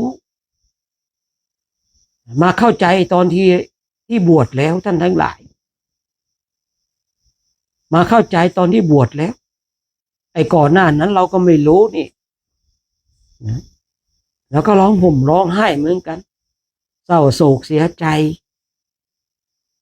แต่พอมาบวชแล้วจึงเข้าใจว่าไอ้การร้องไห้เนี่ยไม่ได้ช่วยอะไรเลยมันเป็นคติที่ผิด เราอยากจะให้คนที่เรารักเนี่ยไปสู่สัมปรายภพในภายภาคหน้าในภพภูมิที่ดีเนี่ยเราจะต้องห้ามทำให้เขาเป็นห่วงต้องใช้คำนี้ห้ามให้ดวงวิญญาณนั้นเนี่ยให้เขาเป็นห่วงเราเช่นถ้าเราร้องห่มร้องไห้เนี่ยเหมือนกับที่ผู้พูดเล่าให้ฟังเนี่ยแม่กับลูกคู่นี้เนี่ยลูกตายก่อนแม่ร้องไห้ก่อนนะในเบื้องต้นแม่ร้องไห้ก่อนนี่แม่ร้องไห้ดวงวิญญาณมันเห็นแม่ร้องไห้จะนั่งร้องไห้เหมือนกับแม่ก็ไม่ได้ก็เลยเข้าฝันแม่นะเข้าฝันแม่ในความคิดของแม่คืออุ้ยลูกของเราต้องได้รับความทุกข์ทรมานแต่ที่ลูกร้องไห้เพราะอะไรสงสารแม่เห็นแม่เศร้าโศกเสียใจถ้าไม่เป็นเช่นนี้เนี่ยวันที่แม่ยิ้มแย้มแจ่มใสแล้วเนี่ยเขาคงไม่ฝันเห็นลูกเขาเนี่ยมายิ้มให้กับตัวเองอย่างแน่นอนท่านทั้งหลายการที่เรามาฝึกจิตการที่เรามาฝึกพิจารณาไม่วันใดวันหนึ่งเราจะต้องมาพลัดพรากจากของรักของชอบใจเนี่ยถ้าเราไม่พิจารณาอย่างนี้บ่อยๆเนี่ยเรานั่นแหละจะเป็นผู้พลาดโอกาส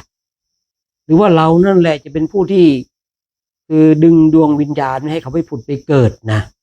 ฉะนั้นเดี๋ยวพวกพูดก็ฝากไว้เนาะเดี๋ยวก็จะให้เราท่านทั้งหลายได้บำเพ็ญเพียรสักแป๊บหนึ่งผู้พูดเองจะยุติการใช้เสียงเนาะเมื่อเราได้ยินเสียงสัญญาณระฆังเราก็จะได้มาแผ่เมตตาให้กับสรรพสัตว์ทั้งหลายกันตอนนี้เรานั่งภาวนาสักแป๊บหนึ่งก่อน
การเจริญจิตตภาวนาในวันนี้ก็สมควรแก่เวลานะให้เราท่านทั้งหลายทำความสุขตัวทั่วพร้อมนะ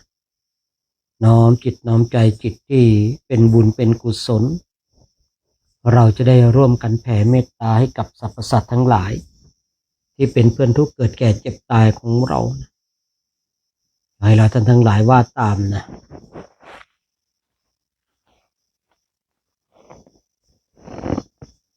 สัพเพสัตตาอเวลาสุขชีวิโนกตังปุญญะพลังไมหังสัพเพภาคีพระวันตุเตขอสรรพสัตว์ทั้งหลายทั้งปวงที่เป็นเพื่อนทุกข์เกิดแก่เจ็บตายด้วยกันทั้งหมดทั้งสิ้นขอสรรพสัตว์ทั้งหลายทั้งปวงเหล่านั้น จงเป็นผู้มีส่วนได้เสวยผลบุญที่ข้าพเจ้าได้บำเพ็ญแล้วนี้ด้วยเถิดขอพระรังบุญพระรังกุศลที่ข้าพเจ้าได้สวดมนต์ไหว้พระได้เจริญจิตตภาวนาเมื่อเกิดผลแห่งบุญแล้วจงไปถึงบิดามารดาครูบาอาจารย์ญาติสนิทมิตรสหายและผู้มีอุปการะคุณทุกท่านจงได้รับพลังบุญพลังกุศลที่ข้าพเจ้าได้ทำขอให้เหล่าเทพเทวาอารักษ์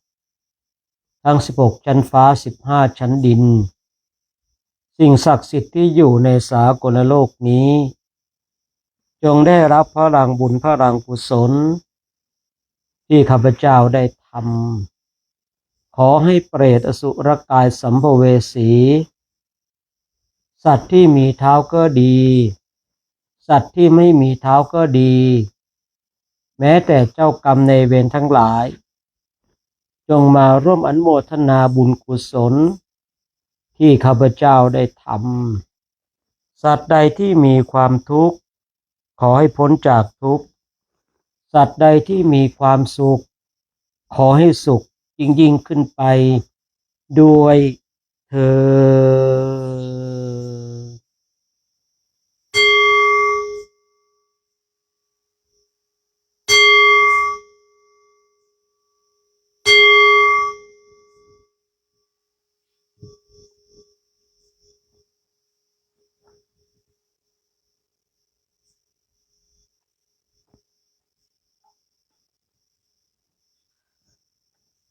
วันนี้ก็ต้องขออนุโมทนากับญาติธรรมทั้งสองช่องทางทุกท่านเนาะได้มาร่วมกันสร้างบุญบารมีในช่วงเข้าพรรษาปีนี้นะซึ่งในปีนี้นี่ก็ช่วงทำวัดสวดมนต์นี่นั่งภาวนานี่ฝนไม่เป็นอุปสรรคเลยเนาะบางปีนี่ฝนเนี่ยตกช่วงเย็นนะบางทีเนี่ยไล่ไม่ได้เลยปีนี้ก็ราบรื่นดีนะนี่เราก็80 กว่าวันแล้วนะในช่วงไตรมาสนี้มาร่วมกันสวดบทธรรมจักรมาร่วมกันบำเพ็ญเพียรภาวนาแล้วก็มาฟังข้อคิดสะกิดใจกันในช่วงในพรรษานี่เพราะว่าอย่างที่กล่าวไว้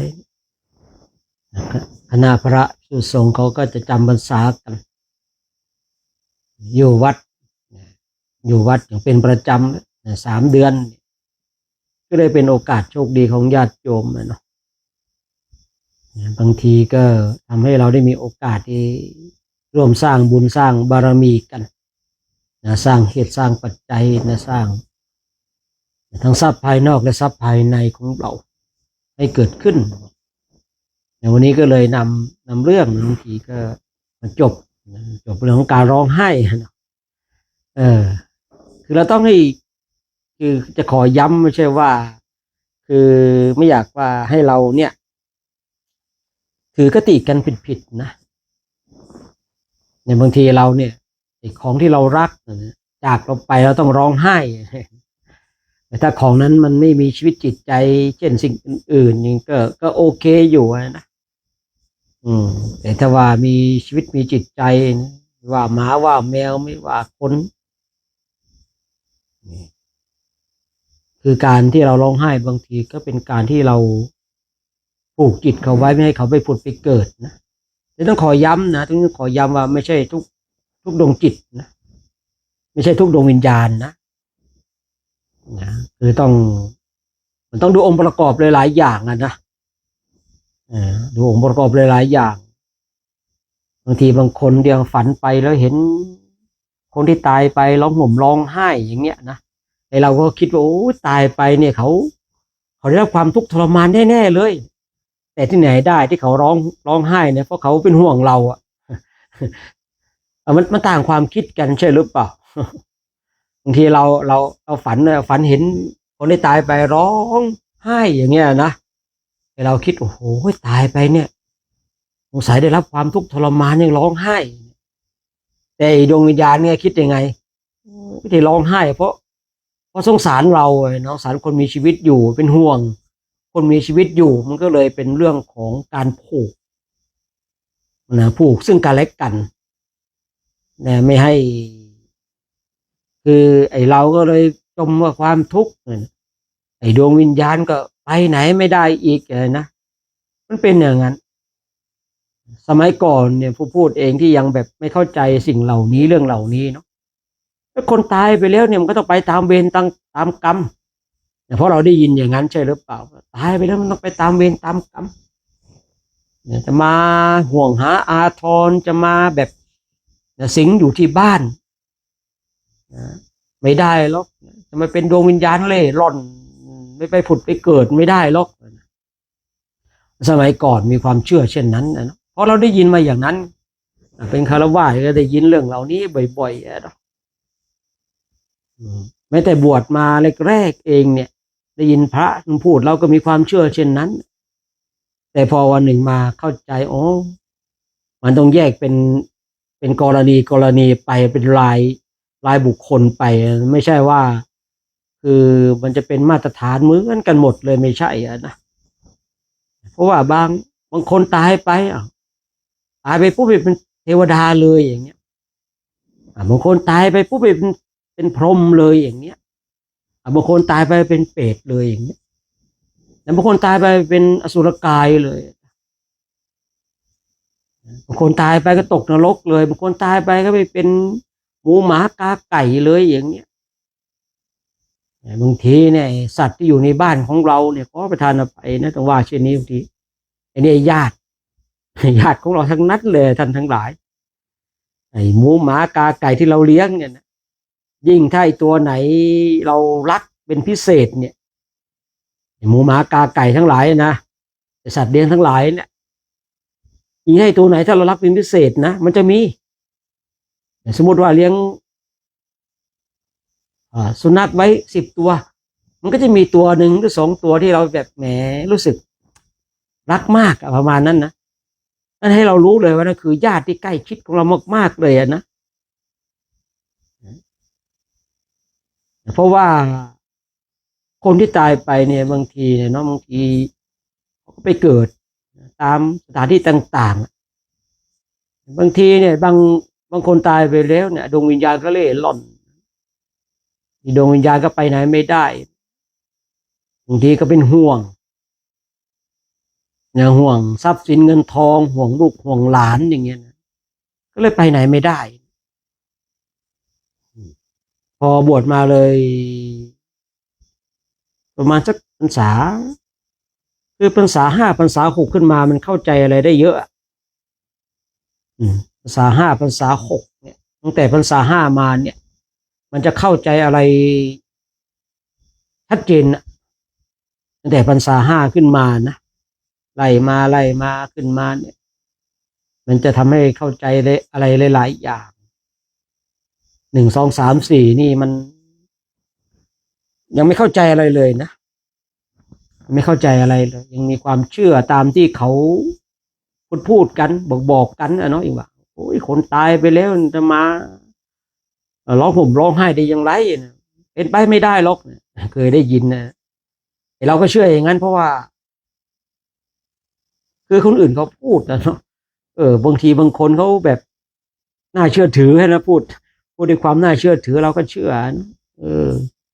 แต่พอตัวเองเข้าใจอ๋อมันแล้วแต่กรณีมันแล้วแต่คนเนี่ยคือบางคนอย่างที่กล่าวไว้บางทีตายไปก็ไปเลยเป็นเปรตไปเป็นสัตว์เดรัจฉานเนี่ยสัตว์เดรัจฉานแม้แต่สัตว์เลี้ยงในบ้านของเราบางทีเนี่ยมันก็เป็นศัตรูเรามาเกิดนะบางทีเราตัวนี้ไม่ต้องให้มันกินมากแล้วไม่ค่อยชอบมันเนี่ยศัตรูนะแต่อย่าไปฆ่าเขานะเพราะไม่ใช่ว่าได้ยินผู้พูดงี้ปุ๊บโอ้แหมได้ยินอาจารย์โชคเขาว่าอีตัวไหนที่เราเกลียดเนี่ยมันเป็นศัตรูเราตีมันอยู่เลยถ้าท่านไปฆ่ามันนะแต่ถ้าไม่ฆ่ามันนะมันจะเป็นการผูกเวรผูกกรรมเลย นะผูกเวรผูกกรรมเลยอะเนี่ยที่เคยได้ยินเรื่องนางยักษินีไหมอะไรมันจะเป็นการผูกเวรผูกกรรมกันนะนางยักษินีน่าจะเคยได้ยินกันอยู่เนาะน่าจะเคยได้ยินกันอยู่คือถ้าท่านรู้สึกว่าไอ้ตัวเนี้ยเราไม่ชอบเลยสัตว์เลี้ยงเนี่ยเวลาที่เรามีของให้มันกินเนี่ยเราจะให้ตัวที่เรารักกินของดีกว่าอย่างเงี้ยไอ้ตัวที่เราไม่ชอบเนี่ยเดี๋ยวก่อนหรือว่าให้กินน้อยๆหรือของไม่ดีคือจัดสรรที่ไม่แบบเกิดความลำเอียงโดยตรงเลยก็ว่าได้เนาะคือนั่นคือมันเป็นศัตรูของเราทีนี้เมื่อศัตรูของเรามาเกิดเนี่ยคือคือเราเนี่ยจะต้องมาปรับจิตของเราอะเราจะต้องมอบความรักให้กับเขาก่อนหน้านั้นเนี่ยเราไม่ชอบใจไม่ชอบเลยเห็นแล้วมันอยากเตะเลยอย่างเงี้ยนะอยากตีเลยไม่อยากให้กินข้าวเลยอย่างเงี้ยพอเห็นปุ๊บมันรู้สึกอย่างนั้นปุ๊บเนี่ยนั่นคือศัตรูของเรามันมาในรูปของสัตว์เดรัจฉานทีนี้เมื่อเรารู้เช่นนี้ปุ๊บเนี่ยเราต้องมาปรับปรับที่จิตของเราว่าเราต้องมอบความรักให้กับตัวนั้นเท่ากับไอ้ตัวที่เรารักอ่ะทำไมเราต้องมอบความรักอ่ะคือจิตที่มันอาฆาตเนี่ยจิตที่มันอาฆาตเนี่ยถึงแม้ว่ามันจะอยู่ในสัตว์เดรัจฉานก็ตามมันก็ยังอาฆาตมันจะอยู่ในสิ่งใดเช่นถ้าดวงจิตนั้นไปอยู่ในสัตว์เดรัจฉานมันก็อาฆาตทีนี้เราเนี่ยรู้เช่นนี้ปุ๊บเนี่ยเรามอบความรักให้มีอะไรก็ให้เสมอกินเสมอกับไอ้ตัวที่เรารักอ่ะทีนี้จิตที่มันอาฆาตเนี่ยจิตที่มันอาฆาตนะมันก็จะค่อยเบาลงแล้วเราก็ต้องพูดโอ้ยเราเคยโกรธเคยแค้นเคยอาฆาตกันยกโทษให้แล้วนะโอโหสิกรรมให้กันซึ่งกันและกันนะให้อาหารไปแล้วก็พูดอย่างนั้นด้วยนี่คือเคล็ดไม่ลับนะไม่ใช่เคล็ดลับคือเราเวลาเราให้อาหารมันเนี้ยก่อนหน้านั้นเนี่ยไม่อยากให้มันกินเลยเห็นแล้วมันแม่อยากเตะเลยอยากตีเลยอย่างเงี้ยนะแต่เห็นตัวอื่นเนี่ยโอ้ยมาลูกมาเห็นในตัวนี้แล้วแหมนะเราต้องมาปรับเรารักอีกตัวที่เรารักเนี่ยถ้าเราทำอาการอย่างไรกับอีกตัวรักเนี่ย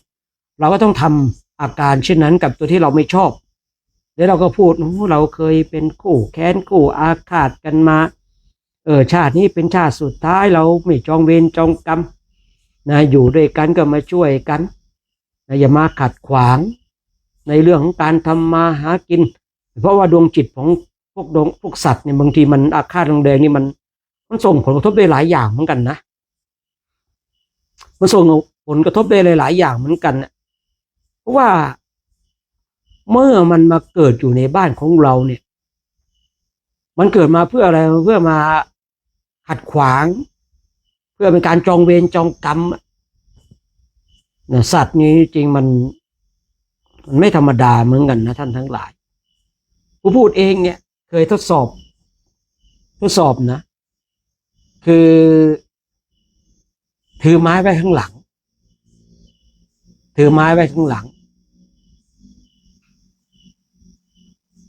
เดินไปแล้วเราก็ทำจิตของเราให้มันมีเมตตา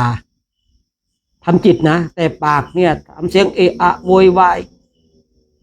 นะทำปากเป็นเสียงอะโวยวายแต่ใจเนี่ยทำจิตที่เป็นเมตตาถือไม้ไว้ข้างหลังสัตว์นั้นไม่หนีกลับเดินเข้าหาแต่วันนึงเนี่ยแหมเราถือไม้ไว้ข้างหลังเหมือนกันนะคือให้มันสงสัยเนาะคราวเนี้ยทำจิตว่ามันเข้ามาเดี๋ยวเตะให้ดูทำจิตนะปากก็มาเร็วมากินแล้วแต่จิตเนี่ยมันเข้ามาจะเตะให้ดูมันวิ่งหายไปเลยจิตของสัตว์เนี่ยมันรับรู้ได้ผู้พูดเคยทดสอบอยู่โอ้ บางทีเนี่ยเราทำท่าจะตีนะแต่ว่าจิตของเราเนี่ยทำจิตตั้งจิตที่เมตตาจิตอ่ะมันไม่กลัวตัวเดียวกันนะไม่ใช่ว่าลองทดสอบกับตัวอื่นไอ้ตัวเดียวกันนั่นแหละนะแต่ตัวหนึ่งแหมเราเนี่ยทำเรียกดีๆแต่จิตเนี่ยเข้ามาจะตีให้ดูมันวิ่งเลยนะเห็นเราวิ่งเลยฉะนั้นเนี่ยเราเนี่ยเวลาที่เราเจอสัตว์ที่เกิดอยู่ในบ้านของเราเนี่ยถ้าเรารู้ว่าเราไม่ชอบไปตัวนี้อย่าไปฆ่ามันอย่าไปตีมันนะท่านทั้งหลายเพราะว่าคือเราเนี่ยได้อัตภาพโชคดีได้เป็นมนุษย์มันเนี่ยอัตภาพโชคร้ายที่เป็นสัตว์แต่พุทธเจ้าพระองค์ทรงตรัสว่าอัตภาพของคนเราไม่มีการแน่นอนนะเราชาตินี้เกิดเป็นมนุษย์เราไปฆ่ามันอย่างเงี้ยนะมันตายไปเป็นมนุษย์เราอาจจะไปเกิดเป็นสัตว์นะที่อาจจะเป็นหมาเป็นแมวก็ได้แล้วก็เกิดอยู่ด้วยกันอย่างนั้นมันก็จะเป็นคล้ายๆว่ากงกรรมกงเกวียนนะฉะนั้นเมื่อเรารู้เช่นนี้ปุ๊บเนี่ยท่านสัตว์ในบ้านของเราตัวไหนก็ตามถ้าเรารู้สึกมันไม่ชอบใจเนี่ยทำอย่างที่พระพูดบอกตั้งเมตตาจิตเรารักไอ้ตัวนั้นอย่างไรเราต้องไอ้ตัวที่เราไม่ชอบเนี่ยต้องทำใจรักให้ได้แล้วก็คุยกันว่าโอ้เราอาจจะเคยเป็นกู้เวรกู้กรรมกันมาชาตินี้ก็ขอโหสิกรรมเราเนี่ยโหสิกรรมให้เจ้าก็ต้องโหสิกรรมให้เราด้วยเนาะอยู่ด้วยกันเดี๋ยวข้าพเจ้าเราเนี่ยจะเลี้ยงเจ้าอย่างดีเลยเรื่องที่เราเคยโกรธเคยแค้นเคยอาฆาตกันเนี่ยโหสิกรรมในชาตินี้ก็แล้วกันนะเนี่ยในสัตว์นั้นมันก็จะได้แบบคลายความอาฆาตคลายความพยาบาทคือเนี่ยเมื่อสัตว์นั้นตายไปเนี่ยอย่างที่ได้กล่าวไว้ว่าอัตภาพมันไม่แน่นอนไม่ว่าสัตว์ไม่ว่าคนเมื่อมาเกิดอีกทีหนึ่งคือเนี้ยเมื่อมันคลายความอาฆาตแล้วไปเจอกันมันก็มาในรูปแบบของมิตรก็มาในรูปแบบของมิตรเมื่อมาในรูปแบบของมิตรแล้วเนี่ยมันไม่ต้องไปทะเลาะกันแล้วใช่หรือเปล่าไม่ต้องไปโกรธแค้นอาฆาตกันเนี่ยพอพูดก็เลยเนี่ยบางทีเนี่ยสัตว์ที่เกิดอยู่ในบ้านของเราเนี่ยคือไม่เป็นญาติของเราก็เป็นศัตรูของเราพูดง่ายๆเนาะถ้าเรารักไอ้ตัวไหนมากนั่นแสดงว่าเป็นญาติที่ใกล้ชิดมากๆคือพูดง่ายๆว่าใน10 ชาติเนี้ยถอยหลังไป10 ชาติเนี้ยเพราะความผูกพันนี่ยังแบบแน่นแฟ้นอยู่ยังแน่นแฟ้นอยู่แต่ว่าตัวไหนที่เราไม่ถูกใจนั่นแสดงว่าศัตรูของเราต้องมาทำอย่างที่พูดกล่าวไว้เนาะก็เลยคุยไปเนาะ คุยไป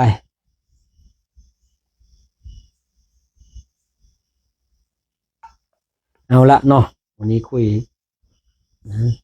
น้อยเกินไปก็ไม่ดีเนาะคุยมากเกินไปก็เดี๋ยวก็จำไม่ได้เนาะก็เลยเอาวันละเล็กวันละน้อยก็แล้วกันเนาะเดี๋ยวก็จะดูคอมเมนต์สักนิดนึงเนาะทุกวันเนาะงั้นทุกวันพูดเองก็โอ้โหขยับตัวไม่ได้เลยมานั่งรออยู่ตรงนี้เองนะสงสัยญาติของเราเลยนะดูเลยนะมานั่งรออยู่เนี่ยนะเดี๋ยวจะดูคอมเมนต์ญาติโยมสักนิดนึงเนาะคอมเมนต์ญาติได้ทำสักนิดนึงนะอนุโมทนาเนาะโมทนากับญาติธรรมทั้ง2 ช่องทางเนาะนี่ก็ไปดูคอมเมนต์เนาะญาติธรรมทางแอปต่อเนาะหรือว่าบ้านดำเนี่ยอนุโมทนาที่เข้ามาร่วมกันธรรมะสวดมนต์เข้ามาร่วมกดไลค์ก็ดีเนี่ยกดใจก็ดีเนี่ยเนาะร่วมกันคอมเมนต์ก็ดีเนี่ยก็ขออนุโมทนาเนาะโมทนาสาธุการกับเราท่านทั้งหลายกันยังไงก็แจ้งข่าวไปเนาะญาติโยมท่านใดรู้จักพระคุณเจ้านี่ก็ถ้าพระคุณเจ้าท่านใดอยากจะไปร่วมจาริกธุดงค์ที่ประเทศอินเดียเนปาลก็ติดต่อสอบถามมาได้นะติดต่อสอบถามได้เผื่อว่าเรามีรู้จักพระ ถ้าออกพรรษาแล้วไม่รู้ท่านจะไปไหนก็อยากจะไปเดินจาริกธุดงค์ที่ประเทศอินเดียและเนปาลนี่ก็สอบถามรายละเอียดได้เนาะไปฟรีนะพระไปฟรีนะทั้งพระทั้งเนรนะไปฟรีนะจะต้องมาอบรมด้วยกันก่อนเนาะถ้าสนใจยังไงก็ส่งข่าวไปนะเร็วๆนี้นะไวๆนี้นะคือปิดรับสมัครนี่ก็น่าจะประมาณวันที่14 พฤศจิกายนนะ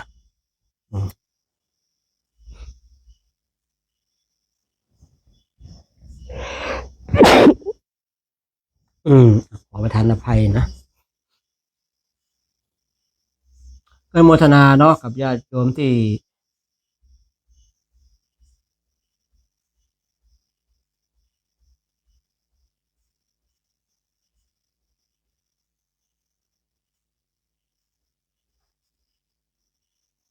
ญาติโยมนะร่วมโมทนากันนี่ไม่เคยได้ยินแต่เรื่องอุเทนคุณดีอันนี้ไม่รู้ท่านเคยได้ยินเรื่องอุเทนไหมท่านเรื่องจิตอาฆาตไม่รู้ว่าท่านเขากำลังพูดถึงเรื่องอะไรเนาะถ้าจะเป็นเรื่องของมหาอุเทนก็เรื่องของโลกปล่อยก็เถอะนะปล่อยให้เขาแบบเสียดสีกันไปนะนั่นเป็นเรื่องของโลกนะปล่อยเขาถ้าเรื่องนี้นะ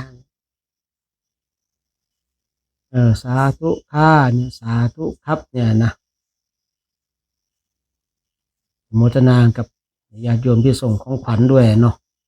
โมทนานะที่เห็นเนี่ยเพิ่งได้รับป้ายผู้ให้ของขวัญอันดับ3อย่างเงี้ยนะกันโมทนาเนาะโมทนากับญาติธรรมทางแอปต่อเนาะมาร่วมกันเดี๋ยวขอดูบานฟ้าสักนิดนึงเนาะบานฟ้าสักนิดนึง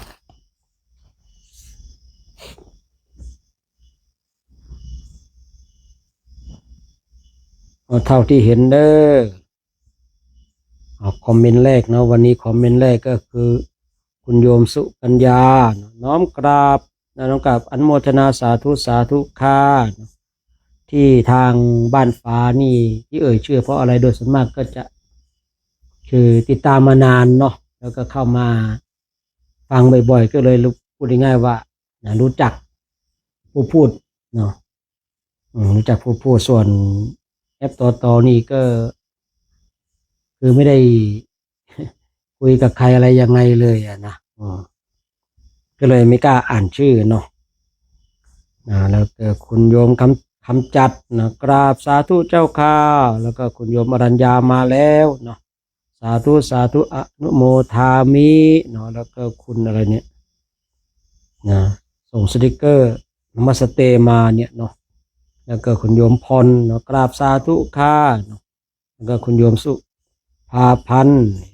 กราบอนุโมทนาสาธุเจ้าข้าแล้วก็คุณวิภาวดีน้อมกราบสาธุเจ้าข้าแล้วก็คุณโยมพระกามาศกราบสาธุเจ้าข้าแล้วก็คุณโยมพอเพียงส่งสติกเกอร์แล้วก็น้อมกราบอนุโมทนาสาธุเจ้าข้าเนาะแล้วก็คุณโยมสดิวันกราบอนุโมทนาสาธุเจ้าข้าเนาะแล้วก็เสียงของหัวใจน้อมกราบอนุโมทนาสาธุเจ้าข้าเนาะแล้วก็คุณโยมอรุณน้อมกราบสาธุเจ้าข้าเนาะแล้วก็คุณโยมลำพันธ์ส่งสติกเกอร์พนมมือมาเนาะ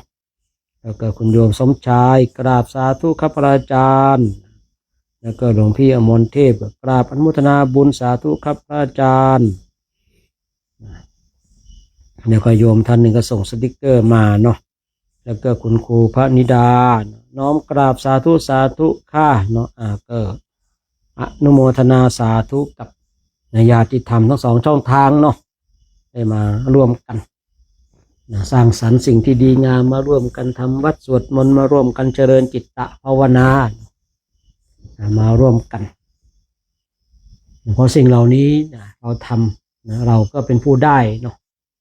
เราก็ได้บุญที่เกิดจากการสวดมนต์ไหว้พระ เราก็ได้บุญที่เกิดจากการเจริญจิตตภาวนาเราก็ได้บุญที่เกิดจากการฟังข้อคิดสะกิดใจนะบุญหลายๆอย่างเกิดขึ้นถามว่าบุญที่เกิดจากการขนขวายในกิจที่ชอบประกอบในธรรมอันนี้ก็เป็นบุญนะที่เราขนขวายกันเช่นนี้นี่ก็เป็นบุญนะแล้วเราที่เรามาร่วมอนุโมทนาบุญกับบุคคลอื่นเนี่ยอันนี้เราก็ได้บุญนะคือพูดง่ายๆว่าการที่เรามาทำเช่นนี้มันจิตของเราประกอบไปด้วยบุญที่เกิดจากการค้นขวายในกิจที่ชอบประกอบในธรรมนี่เกิดได้บุญที่เกิดจากการอนุโมทนาบุญนี่เกิดได้บุญที่เกิดจากการฟังธรรมเกิดได้บุญที่เกิดจากการทำวัดสวดมนต์เกิดได้บุญที่เกิดจากการเจริญจิตตภาวนาเกิดได้โอ้บุญเยอะเลยท่านทั้งหลายฉะนั้นเราก็พยายามมารักษาความดีของเราดุจเกลือรักษาความเค็มเนาะฉะนั้นใน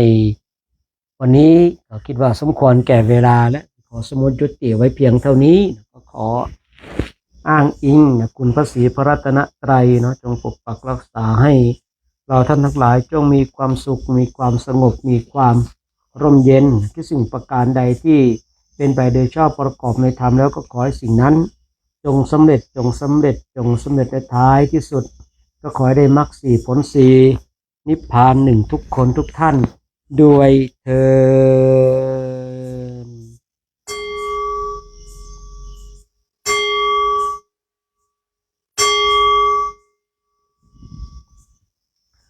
ดต่อไปเดี๋ยวเรากราบพระพร้อมกันเนาะ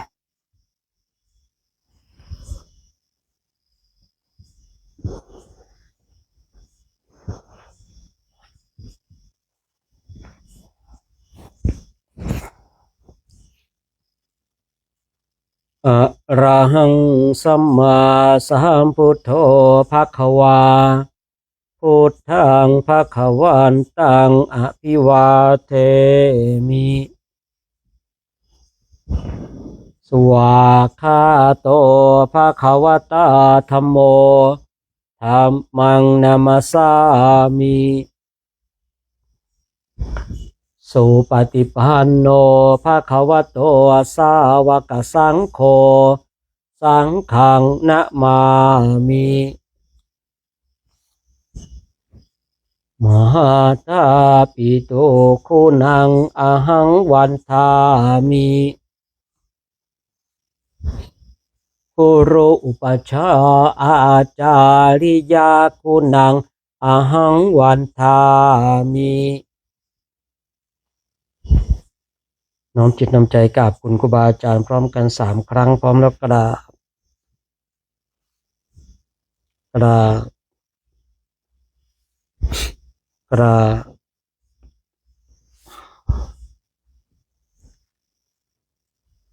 วันนี้ก็สมมุติจุติไว้เพียงเท่านี้เด้อโชคดีมีชัยทุกคนทุกท่านเนาะมีโอกาสวันพรุ่งนี้ก็มาร่วมสร้างบุญบารมีด้วยกันใหม่เนาะ